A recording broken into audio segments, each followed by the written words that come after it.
Hello my dear students, welcome to the class. ഞാൻ അനു ഹരികുമാർ.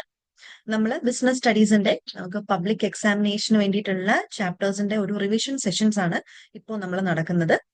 അപ്പോൾ നമ്മൾ ഇതിനു മുമ്പ് എക്സാമിന് വേണ്ടിയിട്ടുള്ള 2 വീഡിയോസ് ഓൾറെഡി അപ്ലോഡ് ചെയ്തിട്ടുണ്ട്. കാണാത്തവരുണ്ടെങ്കിൽ അത് മസ്റ്റ് ആയിട്ടും കാണാം കേട്ടോ. അപ്പോൾ നമ്മൾ ഇന്ന് പഠിക്കാൻ പോകുന്നത് നമ്മുടെ ചാപ്റ്റർ 7 ആണ്, പ്ലാനിങ് ആൻഡ് ഓർഗനൈസിങ്. അപ്പൊ പഠിക്കാൻ പോകുന്നതല്ല, നമ്മൾ ഇതിനകത്ത് മെയിൻ ആയിട്ടുള്ള കുറച്ച് പോർഷൻസ് ഡിസ്കസ് ചെയ്യാണ് കേട്ടോ. അപ്പൊ ഇതില് നമ്മൾ പഠിച്ചിരിക്കേണ്ടതും അറിഞ്ഞിരിക്കേണ്ടതുമായിട്ടുള്ള കുറച്ച് കാര്യങ്ങൾ എന്തൊക്കെയാണെന്നുള്ളതാണ് നമ്മൾ നോക്കുന്നത്. അപ്പൊ ഇതിൽ നമുക്ക് സ്ഥിരമായിട്ട് ചോദിക്കുന്ന ഒരു ക്വസ്റ്റ്യൻ ആണ് വാട്ട് ഈസ് പ്ലാനിങ്, അല്ലെങ്കിൽ ഡിഫൈൻ ദ ടേം പ്ലാനിങ്, അല്ലെങ്കിൽ what is the meaning of the term planning, അല്ലെങ്കിൽ write a short note on planning എന്നൊക്കെ പറഞ്ഞിട്ട് ചോദിക്കാറുണ്ട്. അപ്പൊ ഇതിലെന്താണ് പ്ലാനിങ്, എന്താണ്? നമ്മളിപ്പോ എന്തെങ്കിലും ഒരു കാര്യം ചെയ്യുന്നതിന് മുൻപ് ഒന്ന് പ്ലാൻ ചെയ്യും അല്ലെ? എന്താണ് ചെയ്യേണ്ടത്, എങ്ങനെയാണ് ചെയ്യേണ്ടത്, എപ്പോഴാണ് ചെയ്യേണ്ടത്, ആരൊക്കെയാണ് നമ്മുടെ കൂടെ വേണ്ടത്, അങ്ങനെയൊക്കെയുള്ള കാര്യങ്ങൾ അല്ലെ? അപ്പൊ ഫ്യൂച്ചർ ഡിസിഷൻസ് എടുക്കാൻ വേണ്ടിയിട്ട്, അല്ലെങ്കിൽ ഫ്യൂച്ചറിലേക്കുള്ള കാര്യങ്ങൾ, ബിസിനസ് ആണെങ്കിൽ ബിസിനസ്സിലുള്ള ഫ്യൂച്ചർ ആക്ടിവിറ്റീസിനെ കുറിച്ച് നമ്മൾ നേരത്തെ മുൻകൂട്ടി തീരുമാനിക്കുന്നതിനാണ് നമ്മൾ പ്ലാനിങ് എന്ന് പറയുന്നത് അല്ലെ? നാളെ അല്ലെങ്കിൽ മറ്റന്നാൾ അല്ലെങ്കിൽ ഇനിയുള്ള വരും ദിവസങ്ങളിൽ നമ്മുടെ ബിസിനസ്സിൽ എന്തൊക്കെ കാര്യങ്ങളാണ് വേണ്ടത്, നമുക്ക് എന്തൊക്കെ അസറ്റ്സ് ഇനി വേണം, നമുക്ക് ഹ്യൂമൻ റിസോഴ്സസിന്റെ ആവശ്യമുണ്ടോ, നമുക്ക് ഫൈനാൻസിന്റെ ആവശ്യമുണ്ടോ, എന്തൊക്കെ ആക്ടിവിറ്റീസ് ആണ് ചെയ്യേണ്ടത്, പുതിയതായിട്ട് എന്തൊക്കെയാണ് കൊണ്ടുവരേണ്ടത്, നമ്മുടെ റൂൾസും റെഗുലേഷൻസും ഒക്കെ എങ്ങനെയൊക്കെയാണ് നമുക്കൊന്ന് അപ്ഡേറ്റ് ചെയ്യേണ്ടത്, സെയിം മതിയോ, മാറ്റം വരുത്തണോ, ഇങ്ങനെയൊക്കെയുള്ള ഫ്യൂച്ചറിലേക്കുള്ള നമ്മളുടെ ബിസിനസ് ആക്ടിവിറ്റീസ് നമ്മൾ മുൻകൂട്ടി തീരുമാനിക്കുന്നതിനെയാണ് നമ്മൾ പ്ലാനിങ് എന്ന് പറയുന്നത്. ഓക്കെ, നമുക്ക് എന്താണെന്ന് നോക്കാം. ഇവിടെ കിടപ്പുണ്ട് പ്ലാനിങ് എന്ന് പറയുന്നത്. നോക്കിക്കേ, the planning may be defined as the process of setting future objectives and deciding on the vase and means of achieving dum. അപ്പം നാളെ എന്താണ് ചെയ്യേണ്ടത്, അല്ലെങ്കിൽ ഫ്യൂച്ചറിൽ നമ്മുടെ ബിസിനസ്സിൽ എന്താണ് ചെയ്യേണ്ടത് എന്ന് ആദ്യം തീരുമാനിക്കും. എന്നിട്ട് അതെങ്ങനെയാണ് ചെയ്യേണ്ടത്. നമുക്കിപ്പം നമുക്ക് മെയിൽ എക്സാം വരുന്നുണ്ട്, മെയിലേക്ക് പഠിക്കണം. അതാണ് നമ്മുടെ ഒബ്ജക്റ്റീവ്. അതെങ്ങനെയാണ് പഠിക്കേണ്ടത്, ഏതൊക്കെ ചാപ്റ്റേഴ്സ് ആണ് പഠിക്കേണ്ടത്, ഓരോ ചാപ്റ്ററിന് നമ്മൾ എത്ര എത്ര ഇമ്പോർട്ടൻസ് ആണ് കൊടുക്കേണ്ടത്, അപ്പം എപ്പോ എഴുന്നേക്കണം, എപ്പോ ഉറങ്ങണം, ഏത് ടൈമിൽ പഠിക്കണം, ഇങ്ങനെയൊക്കെ ചെയ്യില്ലേ? അപ്പൊ നമുക്കൊരു ഒബ്ജക്റ്റീവ്, ഒരു ഫ്യൂച്ചറിൽ നമുക്ക് അറ്റൈൻ ചെയ്യാനുള്ള ഒരു ഒബ്ജക്റ്റീവ് ഉണ്ടാവും. ആ ഒബ്ജക്റ്റീവിനെ അറ്റൈൻ ചെയ്യാൻ വേണ്ടിയിട്ട് ഏതൊക്കെ വഴികളിലൂടെയാണ് നമുക്ക് സഞ്ചരിക്കേണ്ടത്, ഏതൊക്കെ നമ്മൾ മണിച്ചിത്രത്താഴിൽ പറയത്തില്ലേ, ആരും സഞ്ചരിക്കാത്ത വഴികളിലൂടെ ഞാൻ സഞ്ചരിക്കും എന്നൊക്കെ പറയത്തില്ലേ, അങ്ങനെയൊന്നും അല്ല കേട്ടോ.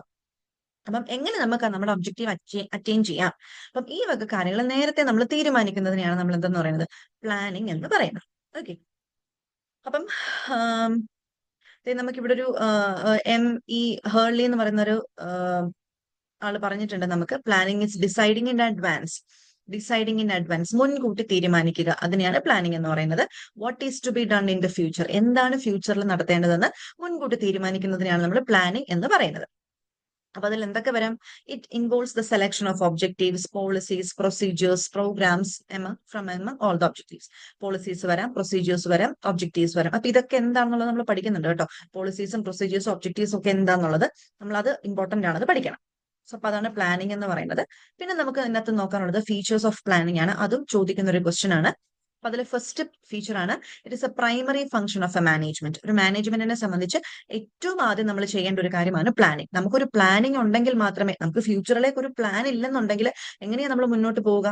അപ്പൊ അതൊരു പ്രൈമറി ഫംഗ്ഷൻ ആണ്, ഏറ്റവും ആദ്യം നമ്മുടെ മാനേജ്മെന്റിൽ നമ്മൾ നടപ്പാക്കുന്ന ഒരു ഫംഗ്ഷൻ ആണ് പ്ലാനിങ് എന്ന് പറയുന്നത്. Then it is goal oriented. അപ്പൊ എന്തിനാ ഈ പ്ലാനിങ് നടത്തുന്നത്? എന്തെങ്കിലും ഒരു കാര്യം അച്ചീവ് ചെയ്യണം എന്നുള്ള രീതിയിലാണ് നമ്മൾ പ്ലാനിങ് ചെയ്യുന്നത് അല്ലെ? അപ്പം അടുത്ത വർഷം ആവുമ്പോഴത്തേനും നമ്മുടെ ബിസിനസിന്റെ പ്രോഫിറ്റ് ഒരു 5 lakhs ആയിട്ട് കൂട്ടണം. അപ്പൊ നമ്മുടെ ഒബ്ജക്റ്റീവ് എന്താണ്, ഗോൾ എന്താണ്? പ്രോഫിറ്റ് 5 lakhs ആയിട്ട് കൂട്ടുക. അങ്ങനെ പ്രോഫിറ്റ് 5 lakhs ആയിട്ട് കൂട്ടണമെന്നുണ്ടെങ്കിൽ എന്തൊക്കെ കാര്യങ്ങൾ നമ്മൾ ചെയ്യണം? അപ്പൊ ഇതാണ് പ്ലാനിങ്. അപ്പൊ എന്തെങ്കിലും ഒരു ഗോൾ സെറ്റ് ചെയ്തുകൊണ്ടായിരിക്കും നമ്മൾ പ്ലാൻ ചെയ്യുന്നത്. അപ്പൊ അതൊരു ഗോൾ ഓറിയന്റഡ് പ്രോസസ് ആണ്. പിന്നെന്താണ്? Planning is pervasive. ഈ പെർവാസീവ് എന്നുള്ളൊരു ടേം എന്താണെന്ന് അറിയാമോ? പ്രവാസി എന്ന് പറയുന്നത് എന്താണ്? ഈ പ്ലാനിങ് എന്ന് പറയുന്നത് ഏതെങ്കിലും ഒരു മാനേജ്മെന്റിൽ അല്ലെങ്കിൽ ഏതെങ്കിലും ഒരു വിഭാഗത്തിൽ മാത്രം ഒതുങ്ങിക്കൂടുന്ന ഒരു കാര്യമാണോ പ്ലാനിങ് എന്ന് പറയുന്നത്? ഒരു ഓർഗനൈസേഷനെ സംബന്ധിച്ച് ഏതെങ്കിലും ഒരു ഡിപ്പാർട്ട്മെന്റിലുള്ള ആൾക്കാർ മാത്രം ചെയ്യുന്ന ഒരു കാര്യമാണോ പ്ലാനിങ്? അല്ല. പ്ലാനിങ് എന്ന് പറയുന്നത് എൻറ്റയർ ഓർഗനൈസേഷൻ പ്ലാൻ ചെയ്യുന്നുണ്ട്. എന്തെങ്കിലും നമ്മുടെ ഒരു കമ്പനി എന്ന് പറയുന്നത്, കമ്പനിയിൽ വർക്ക് ചെയ്യുന്ന A to Z ആൾക്കാരും അതിലുണ്ടാവും. അപ്പൊ എല്ലാരെയും കൂടെ ഉൾപ്പെടുത്തിക്കൊണ്ട് എല്ലാരും കൂടെ ഉള്ള ഒരു എന്താണ്, ഒരു കൂട്ടായിട്ടുള്ള ഒരു പ്രോസസ്സ് തന്നെയാണ് പ്ലാനിങ് എന്ന് പറയുന്നത്. ഏതെങ്കിലും ഒരു ഏതെങ്കിലും ഒരു വിഭാഗം മാത്രം ഉൾപ്പെടുന്ന ഒരു കാര്യമല്ല. പെർവാസീവ് എന്ന് പറയുന്നത് എന്താണ്? ഓർഗനൈസേഷൻ, എൻറ്റയർ ഓർഗനൈസേഷൻ അതിനകത്ത് പ്ലാനിങ്ങിൽ എന്ത് ചെയ്യുന്നുണ്ട്, ഇൻവോൾവ് ആണ്. എന്ന് വെച്ചാൽ എല്ലാവരും പ്ലാനിങ്ങിൽ ഏർപ്പെടുമെന്നല്ല ഉദ്ദേശിക്കുന്നത്. നമ്മുടെ ബിസിനസിന്റെ എല്ലാ ഏരിയാസും നമ്മൾ എന്ത് ചെയ്യുന്നുണ്ട്, പ്ലാനിങ്ങിൽ ഉൾപ്പെടുത്തുന്നുണ്ട്. ഇപ്പൊ ഫൈനാൻസ് ആകാം, മാർക്കറ്റിംഗ് ആകാം, ഹ്യൂമൻ റിസോഴ്സ് ആകാം, സെയിൽസ് ആകാം, പർച്ചേസ് ആകാം, എല്ലാ ഡിപ്പാർട്ട്മെന്റ്സിനെയും നമ്മൾ ഉൾപ്പെടുത്തിക്കൊണ്ടാണ് നമ്മൾ പ്ലാനിങ് നടത്തുന്നത്. So it's pervasive. അത് എൻറ്റയർ ഓർഗനൈസേഷനെ ബാധിക്കുന്ന ഒരു കാര്യമാണ്. ഓക്കെ, അപ്പൊ ഇവിടെ നമുക്ക് നോക്കിക്കേ, എല്ലാവരും എന്ന് പറയുമ്പോൾ നമുക്കറിയാം, നമുക്ക് ലെവൽസ് ഓഫ് മാനേജ്മെന്റ് പറയുന്നുണ്ട്. Top level management, middle level management, lower level management. അപ്പൊ ടോപ്പ് ലെവൽ മാനേജ്മെന്റ് പ്ലാൻ ചെയ്യുന്നുണ്ട്, മിഡിൽ ലെവൽ മാനേജ്മെന്റ് പ്ലാൻ ചെയ്യുന്നുണ്ട്, ലോവർ ലെവൽ മാനേജ്മെന്റ് പ്ലാൻ ചെയ്യുന്നുണ്ട്. ഓക്കെ, അപ്പൊ അതാണ് പെർവാസീവ് എന്ന് പറയുന്നത്. ഏതെങ്കിലും ഒരു ഫിക്സ്ഡ് ആയിട്ടുള്ള ഒരു പോർഷനിൽ നിൽക്കുമല്ല, പകരം അതെന്താണ്, സ്പ്രെഡ് ആണ്. എന്റെ ഓർഗനൈസേഷനിൽ അത് എന്ത് ചെയ്യുന്നുണ്ട്, പ്ലാനിങ് സ്പ്രെഡ് ചെയ്യുന്നുണ്ട്. Next one, planning is futuristic. Futuristic എന്ന് പറയുന്നത് എന്താണ്, നമ്മൾ ഫ്യൂച്ചറിലേക്കുള്ള കാര്യങ്ങളാണ് നമ്മൾ പ്ലാൻ ചെയ്യുന്നത്, അല്ലെ? ഫ്യൂച്ചറിലേക്കുള്ള ഇപ്പൊ എന്ത് ചെയ്യണം എന്നുള്ളത് നമ്മൾ ഇപ്പൊ എന്ത് ചെയ്യണം എന്നുള്ളത് പ്ലാൻ ചെയ്യുന്നുണ്ട്. പക്ഷേ മോർ ഇമ്പോർട്ടൻസ് നമ്മൾ കൊടുക്കുന്ന എന്തിനായിരിക്കും, ഫ്യൂച്ചറിലേക്കായിരിക്കും. ഫ്യൂച്ചറിസ്റ്റിക് ആണ്. ഫ്യൂച്ചറിൽ എന്താണ് നമ്മൾ ചെയ്യേണ്ടത്, ഫ്യൂച്ചറിൽ എങ്ങനെയാണ് നമ്മുടെ ഓർഗനൈസേഷൻ മുന്നോട്ട് പോവേണ്ടത്, ഫ്യൂച്ചറിൽ എന്തൊക്കെ കാര്യങ്ങളാണ് നമുക്ക് അറ്റൈൻ ചെയ്യേണ്ടത്, ഫ്യൂച്ചർ ഒബ്ജക്റ്റീവ്സ് അറ്റൈൻ ചെയ്യാൻ വേണ്ടിയിട്ട് നമ്മൾ ഇപ്പോൾ എന്താണ് ചെയ്യേണ്ടത്, ഇങ്ങനെയൊക്കെയുള്ള കാര്യങ്ങളാണ് നമ്മൾ പ്ലാനിൽ ചെയ്യുന്നത്. അതായത് നമ്മൾ മോർ ഇമ്പോർട്ടൻസ് അല്ലെങ്കിൽ മോർ പ്രിഫറൻസ് നമ്മൾ കൊടുക്കുന്ന എന്തിനായിരിക്കും, ഫ്യൂച്ചറിലേക്കായിരിക്കും. അപ്പൊ അതുകൊണ്ട് പ്ലാനിങ് എന്ന് പറയുന്നത് എന്താണ്, ഫ്യൂച്ചറിസ്റ്റിക് ആണ്. Okay, next one, planning is an intellectual activities. ഇതൊരു ഇന്റലക്ച്വൽ ആക്ടിവിറ്റി ആണ്. ഇന്റലക്ച്വൽ ആക്ടിവിറ്റി എന്ന് പറയുന്നത് എന്താണ്, നമുക്ക് കുറച്ച് സ്കിൽസ് വേണം, അല്ലെ? നമുക്ക് ഫ്യൂച്ചറിലേക്ക് ഇന്നതായിരിക്കും നടക്കാൻ പോകുന്നത് എന്ന് നമുക്കൊരു അറിവുണ്ടായിരിക്കണം. ഈ അറിവ് കിട്ടുന്നത് എങ്ങനെയാണ്, നമുക്ക് മാർക്കറ്റ് റിസർച്ച് ഒക്കെ നടത്തിയിട്ടാണ്. നമ്മൾ ബിസിനസ് എൻവയോൺമെന്റ്, നമ്മുടെ തേർഡ് ചാപ്റ്റർ നമ്മൾ പറഞ്ഞല്ലോ, ബിസിനസ് എൻവയോൺമെന്റ് നമ്മൾ കുറേ ഫാക്ടേഴ്സ് പറഞ്ഞിട്ടുണ്ടായിരുന്നു, അല്ലെ? ടെക്നോളജിക്കൽ എൻവയോൺമെന്റ് ഉണ്ട്, പൊളിറ്റിക്കൽ എൻവയോൺമെന്റ് ഉണ്ട്, നാച്ചുറൽ എൻവയോൺമെന്റ് ഉണ്ട്, ലീഗൽ എൻവയോൺമെന്റ് ഉണ്ട്, എക്കണോമിക് എൻവയോൺമെന്റ് ഉണ്ട്, അല്ലെ? ഈ എൻവയോൺമെന്റ് ഒക്കെ നമ്മൾ മനസ്സിലാക്കി അതിനകത്തിൽ വരുന്ന മാറ്റങ്ങൾ നമുക്ക് ഉൾക്കൊള്ളാൻ കഴിയണം. അതിൽ എന്തൊക്കെ മാറ്റങ്ങൾ വരാം, നാളെ ചിലപ്പോൾ ഈ ഒരു ഇത് സംഭവിക്കാൻ സാധ്യതയുണ്ട്, നാളെ ചിലപ്പോൾ ഇങ്ങനെ ടെക്നോളജി മാറാൻ സാധ്യതയുണ്ട് എന്നൊക്കെ നമുക്ക് മനസ്സിലാകണമെന്നുണ്ടെങ്കിൽ നമുക്ക് ബിസിനസ് എൻവയോൺമെന്റിനെ കുറിച്ച് നല്ലൊരു ധാരണ ഉണ്ടായിരിക്കണം. അങ്ങനെയാണെന്നുണ്ടെങ്കിൽ മാത്രമേ നമുക്ക് എന്ത് ചെയ്യാൻ പറ്റുള്ളൂ, പ്ലാനിങ് നമ്മുടെ പ്രോപ്പർ ആവുള്ളൂ. ഓക്കെ അല്ലേ? നമുക്ക് നമ്മുടെ എക്സാമിന്റെ ഡേറ്റ് എന്നാന്ന് അറിഞ്ഞാൽ മാത്രമല്ലേ ആ ഡേറ്റിലേക്ക് നമുക്ക് എല്ലാം പഠിച്ചു തീർക്കാൻ പറ്റുള്ളൂ. പക്ഷെ എക്സാമിന്റെ ഡേറ്റ് അറിയത്തില്ല, നമ്മളിരുന്ന് പഠിത്തം പഠിച്ചുകൊണ്ടിരിക്കുമ്പോഴായിരിക്കും നമുക്ക് വരുന്നത് നാളെയാണ് എക്സാം എന്നുള്ള ഒരു വിവരം നമുക്ക് മനസ്സിലാകുന്നത്. എല്ലാം പാളി പോകത്തില്ലേ, അല്ലേ?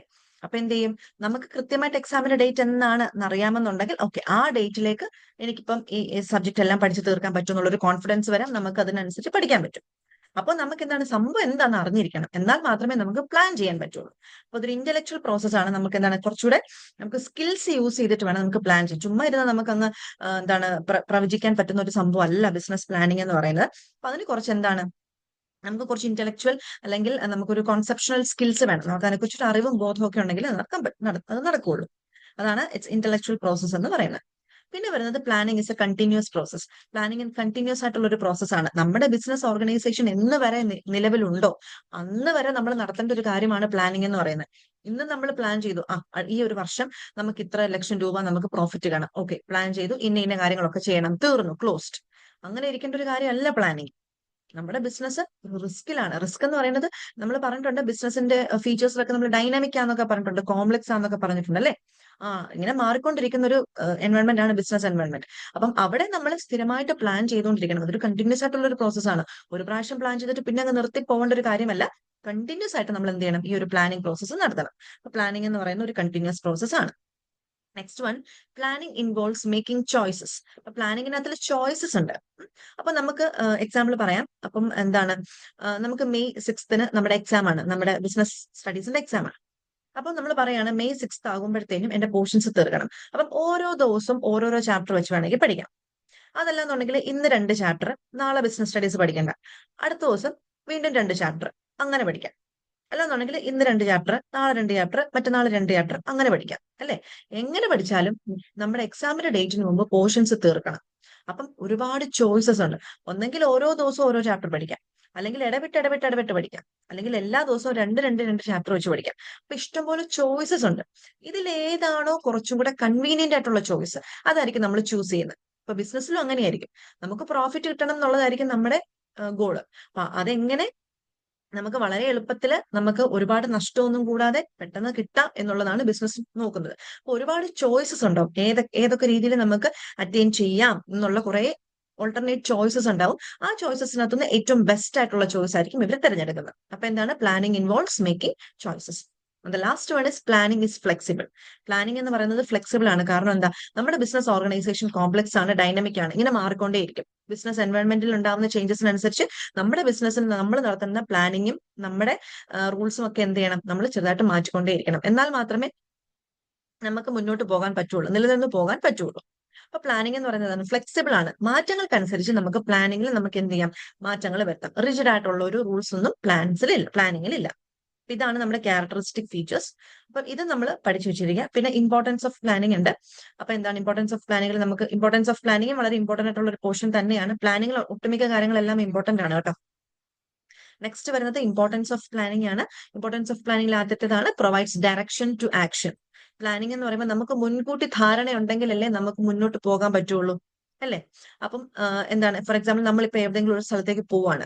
അപ്പം നമുക്കിപ്പോ ഒരു ഇന്റർവ്യൂ ഉണ്ടെങ്കിൽ നമുക്ക് ആദ്യമേ ആ സ്ഥലത്തിനെ കുറിച്ചൊരു ബോധം ഉണ്ടാവണം. ഇത് എവിടെയാണ് ഇന്റർവ്യൂ നടക്കുന്നത്, ഏത് സമയത്താണ് ഇന്റർവ്യൂ നടക്കുന്നത്, നമ്മുടെ വീട്ടിൽ നിന്നും ആ ഇന്റർവ്യൂ നടക്കുന്ന സ്ഥലത്തേക്ക് എത്ര ദൂരമുണ്ട്, എങ്ങനെ പോകാൻ പറ്റും, ബസ്സിന് പോകേണ്ട ബസ്സിലാണോ പോകേണ്ടത്, അതോ ട്രെയിനിന് പോകണോ, അല്ലെങ്കിൽ എത്ര ദൂരം നമ്മൾ സഞ്ചരിക്കണം, അതോ നമുക്ക് ബസ് റൂട്ടുള്ള സ്ഥലമല്ലേ അത്, എന്തെങ്കിലുമൊക്കെ നമുക്ക് അറിഞ്ഞിരിക്കണം. അപ്പൊ നേരത്തെ നമുക്ക് ഇതിനെക്കുറിച്ചൊക്കെയുള്ള ധാരണ ഉണ്ടെങ്കിൽ മാത്രമേ നമുക്ക് വീട്ടിൽ നിന്ന് ആ സമയത്ത് ഇറങ്ങാൻ പറ്റുള്ളൂ.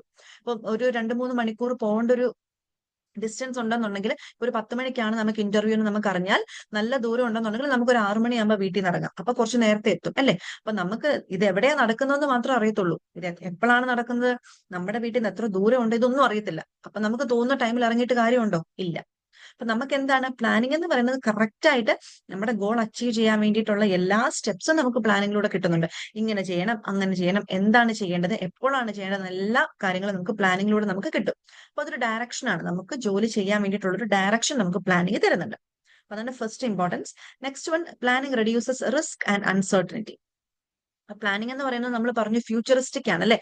ഫ്യൂച്ചറിൽ ഉണ്ടാവാൻ പോകുന്ന കാര്യങ്ങൾ നമ്മൾ മുൻകൂട്ടി ഒന്ന് പ്രവചിക്കുകയാണ്, ഫോർകാസ്റ്റ് ചെയ്യാണ്, അല്ലെ? അപ്പൊ ഫോർകാസ്റ്റ് ചെയ്യുകയും അതിനനുസരിച്ചുള്ള തീരുമാനങ്ങൾ എടുക്കുകയാണ് നമ്മൾ ചെയ്യുന്നത്. അപ്പൊ നമുക്ക് ഫ്യൂച്ചറിൽ വരാൻ സാധ്യതയുള്ള റിസ്കിനെയും അൺസർട്ടനിറ്റീസിനെയും ഒക്കെ നമുക്ക് ഒരു പരിധി വരെ നമുക്ക് എന്ത് ചെയ്യാം, കുറയ്ക്കാൻ പറ്റും. നമുക്ക് മാറ്റാൻ പറ്റില്ല. ഈ നാച്ചുറൽ കലാമിറ്റീസ്, ഇപ്പൊ ചിലപ്പോൾ ഫ്ലഡോ ഈ കൊറോണ പോലുള്ള സംഭവങ്ങളൊക്കെ വന്നപ്പോൾ നമുക്കൊന്ന് പ്രവചിക്കാൻ പറ്റുന്ന ഒരു കാര്യം അല്ലായിരുന്നു, അല്ലെ? നമ്മുടെ ലാൻഡ് സ്ലൈഡ്, വയനാട്ടിൽ സംഭവിച്ച ആ ഒരു ലാൻഡ് സ്ലൈഡ്, അതൊന്നും നമ്മൾ പ്രവചിച്ച കാര്യങ്ങളൊന്നും അല്ല. അത് പ്രകൃതിയായിട്ട് നമുക്ക് തന്ന ഓരോരോ ശിക്ഷകളാണ്. അപ്പൊ അതൊന്നും നമുക്ക് പറ്റത്തില്ല. പക്ഷെ ബിസിനസ്സിൽ ഉണ്ടാവുന്ന, ഫ്യൂച്ചറിൽ ഉണ്ടാവാൻ സാധ്യതയുള്ള റിസ്കോ അൺസർട്ടനിറ്റീസോ ഒക്കെ നമുക്ക് ഒരു വിധത്തിൽ, ഒരു തരത്തിൽ നമുക്ക് പ്ലാനിങ്ങിലൂടെ റെഡ്യൂസ് ചെയ്യാൻ പറ്റും. അപ്പൊ അതാണ് second importance. Third one, helps in achieving coordination and facilitates control. അപ്പൊ പ്ലാനിംഗ് എന്ന് പറയുമ്പോൾ നമ്മൾ പറഞ്ഞു അതെന്താണ്, പെർവാസീവ് ആണെന്ന് പറഞ്ഞു. കാരണം പ്ലാനിങ്ങിൽ എല്ലാ ഡിപ്പാർട്ട്മെന്റ്സിനെ നമ്മൾ ഇൻക്ലൂഡ് ചെയ്തുകൊണ്ടാണ് നമ്മൾ പ്ലാൻ ചെയ്യുന്നത്. അപ്പൊ അതുകൊണ്ട് എന്താണ്, അവിടെ ഒരു കോർഡിനേഷൻ, എല്ലാവരും തമ്മിലുള്ള ഒരു കോർഡിനേഷൻ, എല്ലാവർക്കും നമ്മുടെ ബിസിനസിന്റെ ഗോൾസിനെ കുറിച്ചും അതെങ്ങനെയാണ് അറ്റൈൻ ചെയ്യുന്നതിനെ കുറിച്ചൊക്കെ ഒരു ധാരണ കിട്ടും പ്ലാനിങ്ങിലൂടെ. ഒരു കോർഡിനേഷൻ അവിടെ നടക്കും. അതുപോലെ തന്നെ നമുക്ക് കൺട്രോൾ ചെയ്യാനും എളുപ്പമായിരിക്കും. എല്ലാവരും ഇങ്ങനെ ഓരോന്നോരോന്നോരോന്നും പറഞ്ഞു കൊടുക്കേണ്ട ഒരു കാര്യം വരത്തില്ല. കാരണം പ്ലാനിംഗ് എന്ന് പറയുമ്പോൾ നമ്മൾ എൻറ്റയർ ഓർഗനൈസേഷനെ നമ്മൾ മുൻനിർത്തിക്കൊണ്ടാണ് പ്ലാനിങ് നടത്തുന്നത്. അപ്പോൾ അവിടെ ഒരു കോർഡിനേഷനും കൺട്രോളും ഓട്ടോമാറ്റിക്കലി അവിടെ വരുന്നുണ്ട്.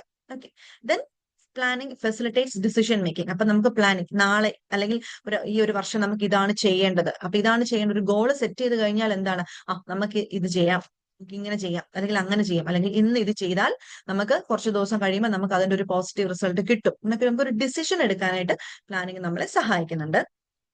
Next one, planning leads to economy and efficiency in operations. Planning ഉണ്ടെന്നുണ്ടെങ്കിൽ നമ്മുടെ ഓർഗനൈസേഷനിൽ നടക്കുന്ന ആക്ടിവിറ്റീസ് നമുക്ക് പ്രോപ്പറായിട്ട് നമുക്ക് അലൈൻ ചെയ്യാം, അസൈൻ ചെയ്യാം. പ്രോപ്പറായിട്ട് നമുക്ക് ആക്ടിവിറ്റീസിനെ നമുക്ക് നമുക്ക് ചെയ്യാൻ പറ്റും. കാരണം നമുക്ക് പ്ലാനിങ് ഉണ്ടെന്നുണ്ടെങ്കിൽ നമുക്ക് ഓരോ ദിവസവും നമ്മുടെ ബിസിനസ്സിൽ എന്തൊക്കെയാണ് നടത്തേണ്ടത്, എങ്ങനെയാണ് നടക്കേണ്ടതെന്നുള്ളൊരു ഐഡിയ നമുക്ക് ഉണ്ടാവും. അപ്പൊ അതിനനുസരിച്ച് നമുക്ക് ബിസിനസ് ആക്ടിവിറ്റീസിനെ നമുക്ക് എന്ത് ചെയ്യാം, ഓർഗനൈസ് ചെയ്യാം. അപ്പൊ നമുക്ക് എന്ത് ചെയ്യാൻ പറ്റില്ല, വേസ്റ്റേജ് ഓഫ് ടൈം അല്ലെങ്കിൽ ഓവർലാപ്പിംഗ് ഓഫ് വർക്ക്സ്, അതുപോലുള്ള കുറച്ച് പ്രശ്നങ്ങൾ നമുക്ക് എന്ത് ചെയ്യാൻ പറ്റും, നമുക്ക് ഒഴിവാക്കാൻ പറ്റും. Next one, planning is necessary to facilitate control. ഇത് തന്നെയാണ് നമ്മൾ നേരത്തെ പറഞ്ഞത്. നമുക്ക് കൃത്യമായിട്ട് പ്ലാനിങ് ഉണ്ടെന്നുണ്ടെങ്കിൽ നമുക്ക് നമ്മുടെ എംപ്ലോയീസിനെ പ്രോപ്പറായിട്ട് കൺട്രോൾ ചെയ്യാം, നമുക്ക് മാനേജ് ചെയ്യാം. ഫൈനാൻഷ്യൽ റിസോഴ്സസ്, നമ്മുടെ കയ്യിൽ പൈസ ഉണ്ടെന്നുണ്ടെങ്കിൽ അതിനെ നമുക്ക് പ്രോപ്പറായിട്ട് നമുക്ക് അതിനെ മാനേജ് ചെയ്യാൻ പറ്റും. ഓക്കെ, അപ്പൊ നമുക്കൊരു കൺട്രോൾ നമുക്ക് അവിടെ പ്രോപ്പറായിട്ട് കിട്ടുന്നുണ്ട് പ്ലാനിങ്ങിലൂടെ. And the last one, planning begins with the determination of objectives and directed towards the achievement. Planning actually നമ്മൾ എന്തിനാ നടത്തുന്നത്? നമ്മുടെ ഒബ്ജക്റ്റീവ് എന്താണ്, നമുക്ക് നേടിയെടുക്കേണ്ട ലക്ഷ്യം എന്താണ് എന്ന് നമുക്ക് മനസ്സിലാക്കാനും അതെങ്ങനെയാണ് ആ ലക്ഷ്യം നേടിയെടുക്കേണ്ടത് എന്നുള്ള വഴികൾ കണ്ടുപിടിക്കാനുമാണ് നമ്മൾ പ്ലാനിങ് നടത്തുന്നത്. ഓക്കെ, അപ്പൊ ഇതാണ് ഇമ്പോർട്ടൻസ് എന്ന് പറയുന്നത്. പിന്നെ നമുക്ക് പറയാനുള്ളത് ലിമിറ്റേഷൻസ് ഓഫ് പ്ലാനിങ് ആണ്. ഇതും ഏറെക്കുറെ ഇമ്പോർട്ടന്റ് ആയിട്ടുള്ള ഒരു കാര്യം തന്നെയാണ്. ലിമിറ്റേഷൻ നിങ്ങളോട് റൈറ്റ് ടു ലിമിറ്റേഷൻസ് അല്ലെങ്കിൽ റൈറ്റ് ടു ഇമ്പോർട്ടൻസ് എന്നൊക്കെ പറഞ്ഞിട്ടായിരിക്കും ക്വസ്റ്റ്യൻസ് വരുന്നത്. ഈ പറഞ്ഞ പോയിന്റ്സ് എല്ലാം ഒന്നും പഠിക്കാൻ പറ്റുന്ന ഇല്ലെന്നുണ്ടെങ്കിലും ഒരു 4-5 പോയിന്റ്സ് എങ്കിലും, ഒരു മിനിമം ഒരു 4 പോയിന്റ്സ് എങ്കിലും നിങ്ങൾ പഠിച്ചു വെച്ചിരിക്കുക കേട്ടോ. നമുക്ക് ലിമിറ്റേഷൻസ് നമുക്ക് നോക്കാം. ലിമിറ്റേഷൻസിനകത്തിൽ ഫസ്റ്റ് വൺ ആണ് റിജിഡിറ്റി ആണ്. അപ്പം എന്താണ്, അപ്പം റിജിഡിറ്റി എന്ന് പറയുന്നത് നമുക്ക് പ്ലാനിങ് അറിയാം. നമുക്ക് പ്ലാനിങ് ഒരു എന്താണ് ഡൈനമിക് ആണ്, ഫ്ലെക്സിബിൾ ആണെന്നൊക്കെ നമുക്ക് പറഞ്ഞിട്ടുണ്ടായിരുന്നു. അപ്പം ആക്ച്വലി ഈ ഒരു പ്ലാന് വരുമ്പോഴത്തേനും എന്ത് പറ്റുന്നുണ്ട്, നമുക്ക് മാനേജ്മെന്റിലെ ആക്ടിവിറ്റീസ് കുറച്ചുകൂടെ ഒരു എന്താണ് ഒരു റിജിഡ് ഫ്രെയിംവർക്കിലാകും. ഒരു ആക്ടിവിറ്റീസിന്റെ റിജിഡ് ഫ്രെയിംവർക്ക്, അതായത് നമുക്കിപ്പം ഒരു വർഷം കൊണ്ട് നമ്മുടെ പ്രോഫിറ്റ് ഇത്രയും കൂട്ടണം എന്നുണ്ടെങ്കിൽ, നമ്മളിപ്പോ ഒരു മാനുഫാക്ചറിങ് ഫേം ആണെന്നുണ്ടെങ്കിൽ നമ്മുടെ സെയിൽസ് കൂട്ടണം. അപ്പൊ സെയിൽസ് ഡിപ്പാർട്ട്മെന്റിനോട് പറയും, നിങ്ങൾ നിങ്ങളുടെ സെയിൽസ് ആക്ടിവിറ്റീസ് ഒക്കെ കുറച്ചും കൂടെ ഒന്ന് ബൂസ്റ്റപ്പ് ചെയ്യണം, കുറച്ചും കൂടെ സെയിൽസ് വർദ്ധിപ്പിക്കണം എന്നൊക്കെ പറഞ്ഞ് നമ്മൾ സെയിൽസ് ഡിപ്പാർട്ട്മെന്റിനോട് കുറച്ചൊരു ഇത് കൊടുക്കും. അപ്പം അവർക്കൊരു സിമ്പിൾ ആയിട്ട് പറഞ്ഞു കഴിഞ്ഞാൽ നിങ്ങൾക്ക് അറിയായിരിക്കും, ഈ എന്താണ് ലൈഫ് ഇൻഷുറൻസ് കോർപ്പറേഷനിലൊക്കെ വർക്ക് ചെയ്യുന്ന, LICയിലൊക്കെ വർക്ക് ചെയ്യുന്ന ഏജൻസിനൊക്കെ കണ്ടിട്ടില്ലേ? അപ്പൊ അവർക്ക് എങ്ങനെയാ പൈസ കിട്ടുന്നത്? അവർ എത്രത്തോളം ഇൻഷുറൻസ് പോളിസി എടുപ്പിക്കുന്നു അതിനനുസരിച്ചായിരിക്കും. അപ്പൊ ഇവരുടെ ഹയർ ഓഫീഷ്യൽസ് ഇവരിങ്ങനെ വിളിച്ചുകൊണ്ടിരിക്കും, പോളിസി എടുപ്പിച്ചോ എന്ന് പറയുന്നത് വിളിച്ചുകൊണ്ടിരിക്കും. അപ്പൊ ഇവരുടെ ഉദ്ദേശം എന്താ? ഇവർക്ക് ഇത്ര പോളിസി കിട്ടണം, അതാണ് അവരുടെ ഗോൾ. അപ്പൊ അതിന് വേണ്ടിയിട്ട് ഇവരിങ്ങനെ പ്രഷറൈസ് ചെയ്തുകൊണ്ടിരിക്കും. അപ്പൊ ഈ പ്ലാൻ അല്ലെങ്കിൽ നമ്മുടെ പ്ലാനിങ് വരുമ്പോൾ നമുക്ക് എന്താണ് എങ്ങനെയാണ് ചെയ്യേണ്ടതെന്നുള്ളൊരു റൂള് വരും. ആ റൂള് ഒരുപക്ഷെ ചിലപ്പോൾ എന്ത് ചെയ്യാം, നമ്മുടെ മാനേജ്മെന്റ് ആക്ടിവിറ്റീസിനെ ചിലപ്പോൾ ഒന്ന് ടൈറ്റൻ ചെയ്യാം. നേരത്തെ ഫ്രീ ആയിട്ടിരുന്നത് ഇപ്പൊ നമുക്കൊരു ഗോൾ അച്ചീവ് ചെയ്യണം, അപ്പൊ അതിനു വേണ്ടിയിട്ട് നമ്മൾ കഷ്ടപ്പെടണം. അപ്പൊ എന്ത് ചെയ്യാം, കുറച്ചുകൂടെ ഒന്ന് റിജിഡ് ആക്കാം. എക്സാം അടുക്കുമ്പോഴല്ല നമ്മൾ പഠിക്കാനുള്ള ആ ഒരു ഇത് വരുന്നത്. അതിനു മുമ്പ് നമ്മൾ ഇങ്ങനെ ചാടി പറഞ്ഞ് നടക്കുമായിരിക്കും. എക്സാം ഇങ്ങനെ അടുക്കാറാകുമ്പോൾ നമ്മൾ എന്തെങ്കിലും ഉറക്കം ഇല്ലാതിരുന്ന് ടെൻഷൻ അടിച്ചിരുന്ന് പഠിക്കുമല്ലേ, അത് തന്നെ സംഭവം. അപ്പൊ അതാണ് റിജിഡിറ്റി എന്നാണ്, അതൊരു ലിമിറ്റേഷൻ ആണ്. പിന്നെ എന്താണ്, പ്രോബബിലിസ്റ്റിക് ആണ്. പ്രോബബിലിസ്റ്റിക് എന്ന് പറയുന്നത് എന്താ, നമുക്ക് ഉറപ്പുണ്ടോ നാളെ ഇത് തന്നെയാണ് സംഭവിക്കാൻ പോകുന്നതെന്ന് ഉറപ്പുണ്ടോ? ഇല്ല, നമ്മൾ ജസ്റ്റ് അസ്യൂം ചെയ്യാണ്, നാളെ ഇതായിരിക്കും നടക്കുന്നതെന്ന് നമ്മൾ അസ്യൂം ചെയ്യാണ്. അപ്പൊ നമ്മൾ പ്ലാൻ ചെയ്യുന്നതെല്ലാം കറക്റ്റ് ആവണമെന്നൊന്നും നിർബന്ധമൊന്നുമില്ല, അല്ലെ? നമ്മൾ പ്ലാൻ ചെയ്യുന്നത് കറക്റ്റ് ആണെന്ന് നിർബന്ധമൊന്നുമില്ല, ചിലപ്പോ പാളിപ്പോകാം. അതൊരു പ്രോബബിലിസ്റ്റിക് ആണ്. നമ്മൾ പറഞ്ഞില്ല, കയ്യാലപ്പുറത്തെ തേങ്ങ എന്ന് പറയത്തില്ല, ഒന്നെങ്കിൽ ഇങ്ങോട്ടും വീഴാം അങ്ങോട്ടും വീഴാം. ചിലപ്പോൾ നമ്മുടെ ഉദ്ദേശം ശരിയായിരിക്കാം, ചിലപ്പോൾ നമ്മുടെ ഉദ്ദേശം ചിലപ്പോൾ തെറ്റിപ്പോകാം, വോട്ടെവർ.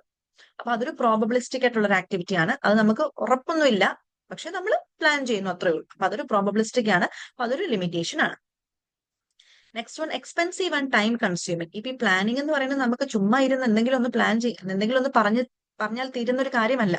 അത് കുറച്ച് എക്സ്പെൻസീവ് ആണ്, ടൈം കൺസ്യൂമിങ് ആണ്. സമയമെടുത്ത് നമ്മുടെ ബിസിനസ് ഓർഗനൈസേഷനെ കുറിച്ചും ബിസിനസ് എൻവയോൺമെന്റിനെ കുറിച്ചും ഒക്കെ പഠിച്ച് മനസ്സിലാക്കിയാൽ മാത്രമേ നമുക്ക് കൃത്യമായിട്ടൊരു പ്ലാനിങ് നടത്താൻ പറ്റുള്ളൂ. അത് എക്സ്പെൻസീവ് ആണ്, നമുക്ക് അതിനുള്ള പഠനം, അതിന് വേണ്ടുന്ന കാര്യങ്ങൾ. ഓക്കെ, അപ്പൊ നമുക്ക് പ്ലാനിങ്ങിന് വേണ്ടിയിട്ട് പ്രോപ്പർ ആയിട്ടുള്ള നമുക്ക് ആൾക്കാരെ വിളിച്ചു കൂട്ടണം, മീറ്റിംഗ്സ് കണ്ടക്ട് ചെയ്യണം. അപ്പൊ ഇതൊക്കെ എക്സ്പെൻസീവുമാണ്, ഒരുപാട് സമയം എടുക്കുന്ന ഒരു കാര്യവുമാണ്. അപ്പൊ അതെന്താണ്, ഒരു ലിമിറ്റേഷൻ ആണ്. Next one, delay in actions. അപ്പൊ നമുക്കറിയാം, പ്ലാനിങ് എന്ന് പറയുന്ന ഒരു ടൈം കൺസ്യൂമിങ് പ്രോസസ് ആയതുകൊണ്ട് തന്നെ പെട്ടെന്ന് എന്തെങ്കിലും ഒരു കാര്യം വന്നു കഴിഞ്ഞാൽ എന്ത് ചെയ്യും, നമുക്ക് പ്ലാനിങ് പ്രോപ്പർ ആയിട്ട് നമുക്ക് നടത്താൻ പറ്റില്ല.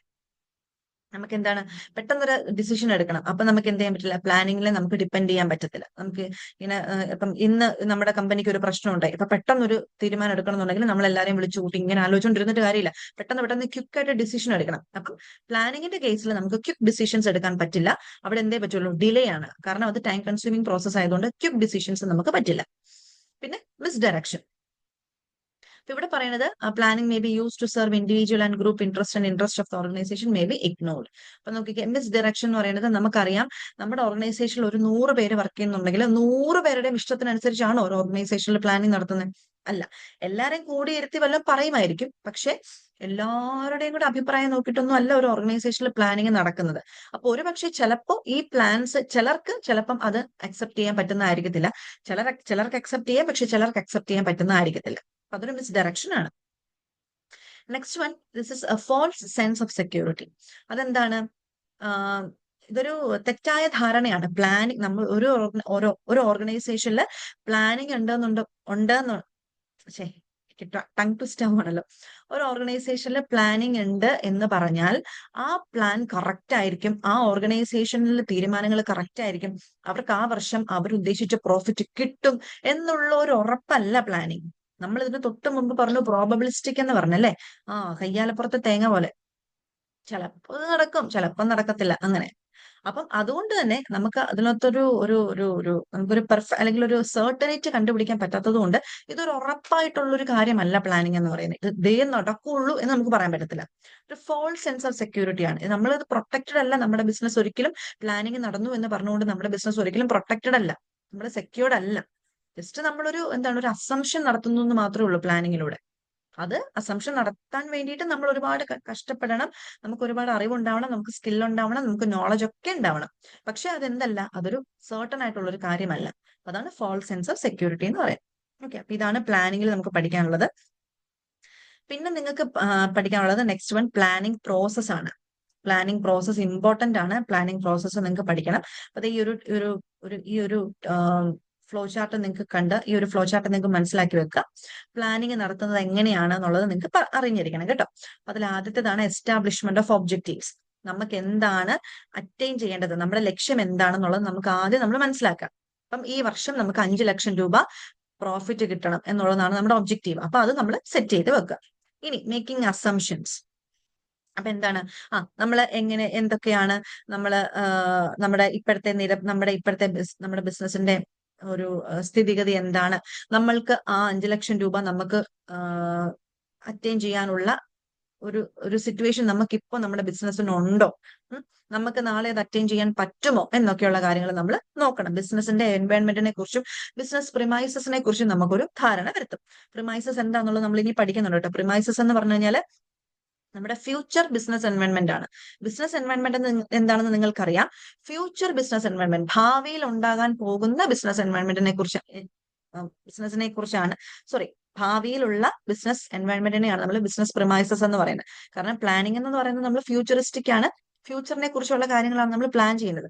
അപ്പൊ ഫ്യൂച്ചറിൽ നമ്മുടെ ബിസിനസിനെ ബാധിക്കാൻ സാധ്യതയുള്ള ചുറ്റുപാടുകളെയാണ് നമ്മൾ ബിസിനസ് പ്രിമൈസസ് എന്ന് പറയുന്നത്. അപ്പൊ അങ്ങനെയുള്ള കാര്യങ്ങളെ കുറിച്ച് നമ്മൾ ഓർത്ത് വെക്കും. അതൊക്കെ നമ്മൾ മനസ്സിലാക്കി എന്നുവെച്ചാൽ അതിനെക്കുറിച്ചൊക്കെ നമ്മൾ ചിന്തിക്കും. എന്നിട്ട് എന്ത് ചെയ്യും, ഐഡന്റിഫൈങ് ഓൾട്ടർനേറ്റീവ്സ്. എങ്ങനെയൊക്കെ നമുക്ക് ഈ പറയുന്ന 5 ലക്ഷം രൂപ ഈ വർഷം നമുക്ക് പ്രോഫിറ്റ് കിട്ടണമെന്നുള്ളതാണല്ലോ നമ്മുടെ ഒബ്ജക്റ്റീവ്. അത് ഏതൊക്കെ വഴിയിലൂടെ നമുക്ക് അറ്റൈൻ ചെയ്യാൻ പറ്റും.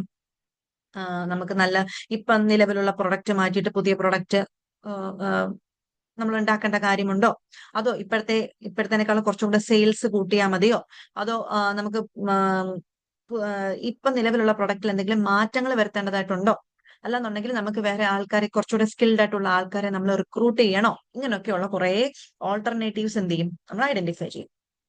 എന്നിട്ട് ഇവാലുവേഷൻ ഓഫ് ഓൾട്ടർനേറ്റീവ്സ്. ഇനി ഓരോ ഓൾട്ടർനേറ്റീവ്സിനെ എടുത്ത് അതിന്റെ മെറിറ്റ്സും ഡിമെറിറ്റ്സും നമ്മൾ പഠിക്കും. പുതിയ പ്രൊഡക്റ്റ് ഇറക്കണം, അതാണ് ആദ്യത്തെ ഓൾട്ടർനേറ്റീവ്. അപ്പൊ അതെടുക്കുക. അപ്പൊ അത് നമ്മളെ കൊണ്ട് സാധ്യമാണോ, നമ്മുടെ കയ്യിൽ അതിനുള്ള പൈസയുണ്ടോ, അപ്പം പുതിയ പ്രൊഡക്റ്റ് ഇറക്കിയാലും നമ്മുടെ പ്രൊഡക്റ്റിന് ഡിമാൻഡ് ഉണ്ടാവുമോ, അതല്ല ഇപ്പോഴുള്ള പ്രൊഡക്റ്റിന് ചെറിയ മാറ്റങ്ങൾ വരുത്തിയാൽ മതി, അത് മതിയോ, അതിന്റെ മെറിറ്റ്സും ഡിമെറിറ്റ്സും. അതല്ല കുറച്ചും കൂടെ സ്കിൽഡ് ആയിട്ടുള്ള ആൾക്കാരെ റിക്രൂട്ട് ചെയ്യണം, അപ്പൊ അതിന്റെ മെറിറ്റ്സും ഡിമെറിറ്റ്സും. അപ്പൊ ഇവരെടുക്കുന്ന ഓരോ ഓൾട്ടർനേറ്റീവ്സിന്റെയും മെറിറ്റ്സും ഡിമെറിറ്റ്സും നല്ല ഡീപ്പായിട്ട് അതിനെക്കുറിച്ച് പഠിക്കും. എന്നിട്ട് എന്താണ്, selecting the course of action. ഏറ്റവും ബെസ്റ്റ് ആയിട്ടുള്ള ഒരു ഓൾട്ടർനേറ്റീവ് നമ്മൾ തിരഞ്ഞെടുക്കും. അതെന്ത് ചെയ്യും, അത് നമ്മൾ സെലക്ട് ചെയ്യും. ഏറ്റവും ബെസ്റ്റ് ആയിട്ടുള്ള ഒരു ഓൾട്ടർനേറ്റീവ് നമുക്ക് എന്താണോ നമ്മുടെ ഒബ്ജക്റ്റീവിനെ അറ്റൈൻ ചെയ്യാൻ വേണ്ടിയിട്ട് നമുക്ക് ഏറ്റവും നല്ല രീതിയിൽ എങ്ങനെയാണോ മുന്നോട്ട് പോകാൻ പറ്റുന്നത്, ആ ഒരു ഓൾട്ടർനേറ്റീവിനെ നമ്മൾ എന്ത് ചെയ്യും, സെലക്ട് ചെയ്യും. Next one implementation. അതിനെന്ത് ചെയ്യും, നമ്മൾ പ്രാബല്യത്തിൽ കൊണ്ടുവരും, നമ്മൾ അതിനെ ഇംപ്ലിമെന്റ് ചെയ്യും. Next review and follow up. അപ്പം ഇത് ആ ഒരു പ്ലാൻ അനുസരിച്ച് അല്ലെങ്കിൽ നമ്മുടെ ആ ഒരു ഓൾട്ടർനേറ്റീവിനനുസരിച്ച് നമ്മുടെ കമ്പനിയുടെ ആക്ടിവിറ്റീസ് മുന്നോട്ട് പോകും. ഇടയ്ക്കിടയ്ക്ക് എന്ത് ചെയ്യും, നമ്മൾ ചെക്ക് ചെയ്തുകൊണ്ടേയിരിക്കും. കറക്റ്റ് ആണോ, നമ്മുടെ അടുത്ത തീരുമാനം കറക്റ്റ് ആണോ, നമ്മുടെ ബിസിനസ് ആക്ടിവിറ്റീസ് ഒക്കെ കറക്റ്റ് ആയിട്ടാണോ പോകുന്നത്, ഇങ്ങനെയൊക്കെയുള്ള കാര്യങ്ങൾ നമ്മൾ എന്ത് ചെയ്യും, ചെക്ക് ചെയ്തുകൊണ്ടേയിരിക്കും. അപ്പൊ അതാണ് റിവ്യൂ ആൻഡ് ഫോളോ അപ്പ് എന്ന് പറയുന്നത്. അപ്പൊ ഇത് ഇമ്പോർട്ടന്റ് ആണ്, ഇത് നിങ്ങൾ പഠിച്ചു വെക്കുക. ഓക്കെ, പിന്നെ നമുക്ക് ഇതിനകത്ത് പഠിക്കാനുള്ള കാര്യമാണ്